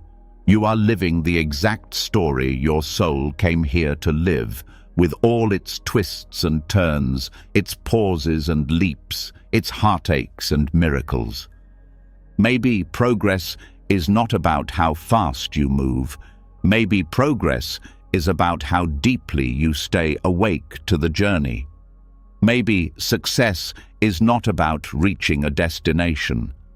Maybe success is about becoming the kind of person who can dance with the spirals, who can find beauty in the detours, who can trust that the hidden shortcuts will reveal themselves exactly when you are ready. And maybe, as you drift into sleep tonight, you will feel the first soft waves of that deeper trust rising inside you. Not because the path has become straight, not because the journey has become simple, but because you have stopped demanding it be anything other than exactly what it is, your sacred, wild, perfectly imperfect way home. You've just traveled through the deepest lessons most people never hear. Through surrender, through imperfect moments, through letting go of unfinished stories, unfair expectations, and the heavy burden of trying to control a river that was never meant to be held. You breathed through discomfort, released the endless war against what should be, softened the grip on identity, and learned how even hope can sometimes become a cage if clung to too tightly. You touched the silent space between your reactions, found trust in groundlessness, and embraced the messy, beautiful contradictions that make life real. You opened your hands to a world too vast for opinions. You grieved the futures that never came. You stepped into the mystery without needing it to explain itself. You discovered how resistance feeds pain, and how letting life move through you awakens a strength deeper than any plan you could ever create. You melted into now. You surrendered to spirals, detours, and hidden shortcuts that were never mistakes. And somewhere along this journey, maybe without even realizing it, you became a little lighter, a little freer, a little more at peace with the life that is already carrying you. If this journey touched something inside you, even just a little, I invite you to share it in the comments by writing, "I am ready to live fully as I am." Let's fill the space with the energy of those who are choosing acceptance, choosing peace, choosing life. And if you want to keep walking this path of inner strength, of freedom, of deeper truth, don't forget to subscribe and tap the bell. This is only the beginning, and I would be honored to keep walking with you. Thank you for being here. Thank you for being brave enough to listen. Sleep well, beautiful soul.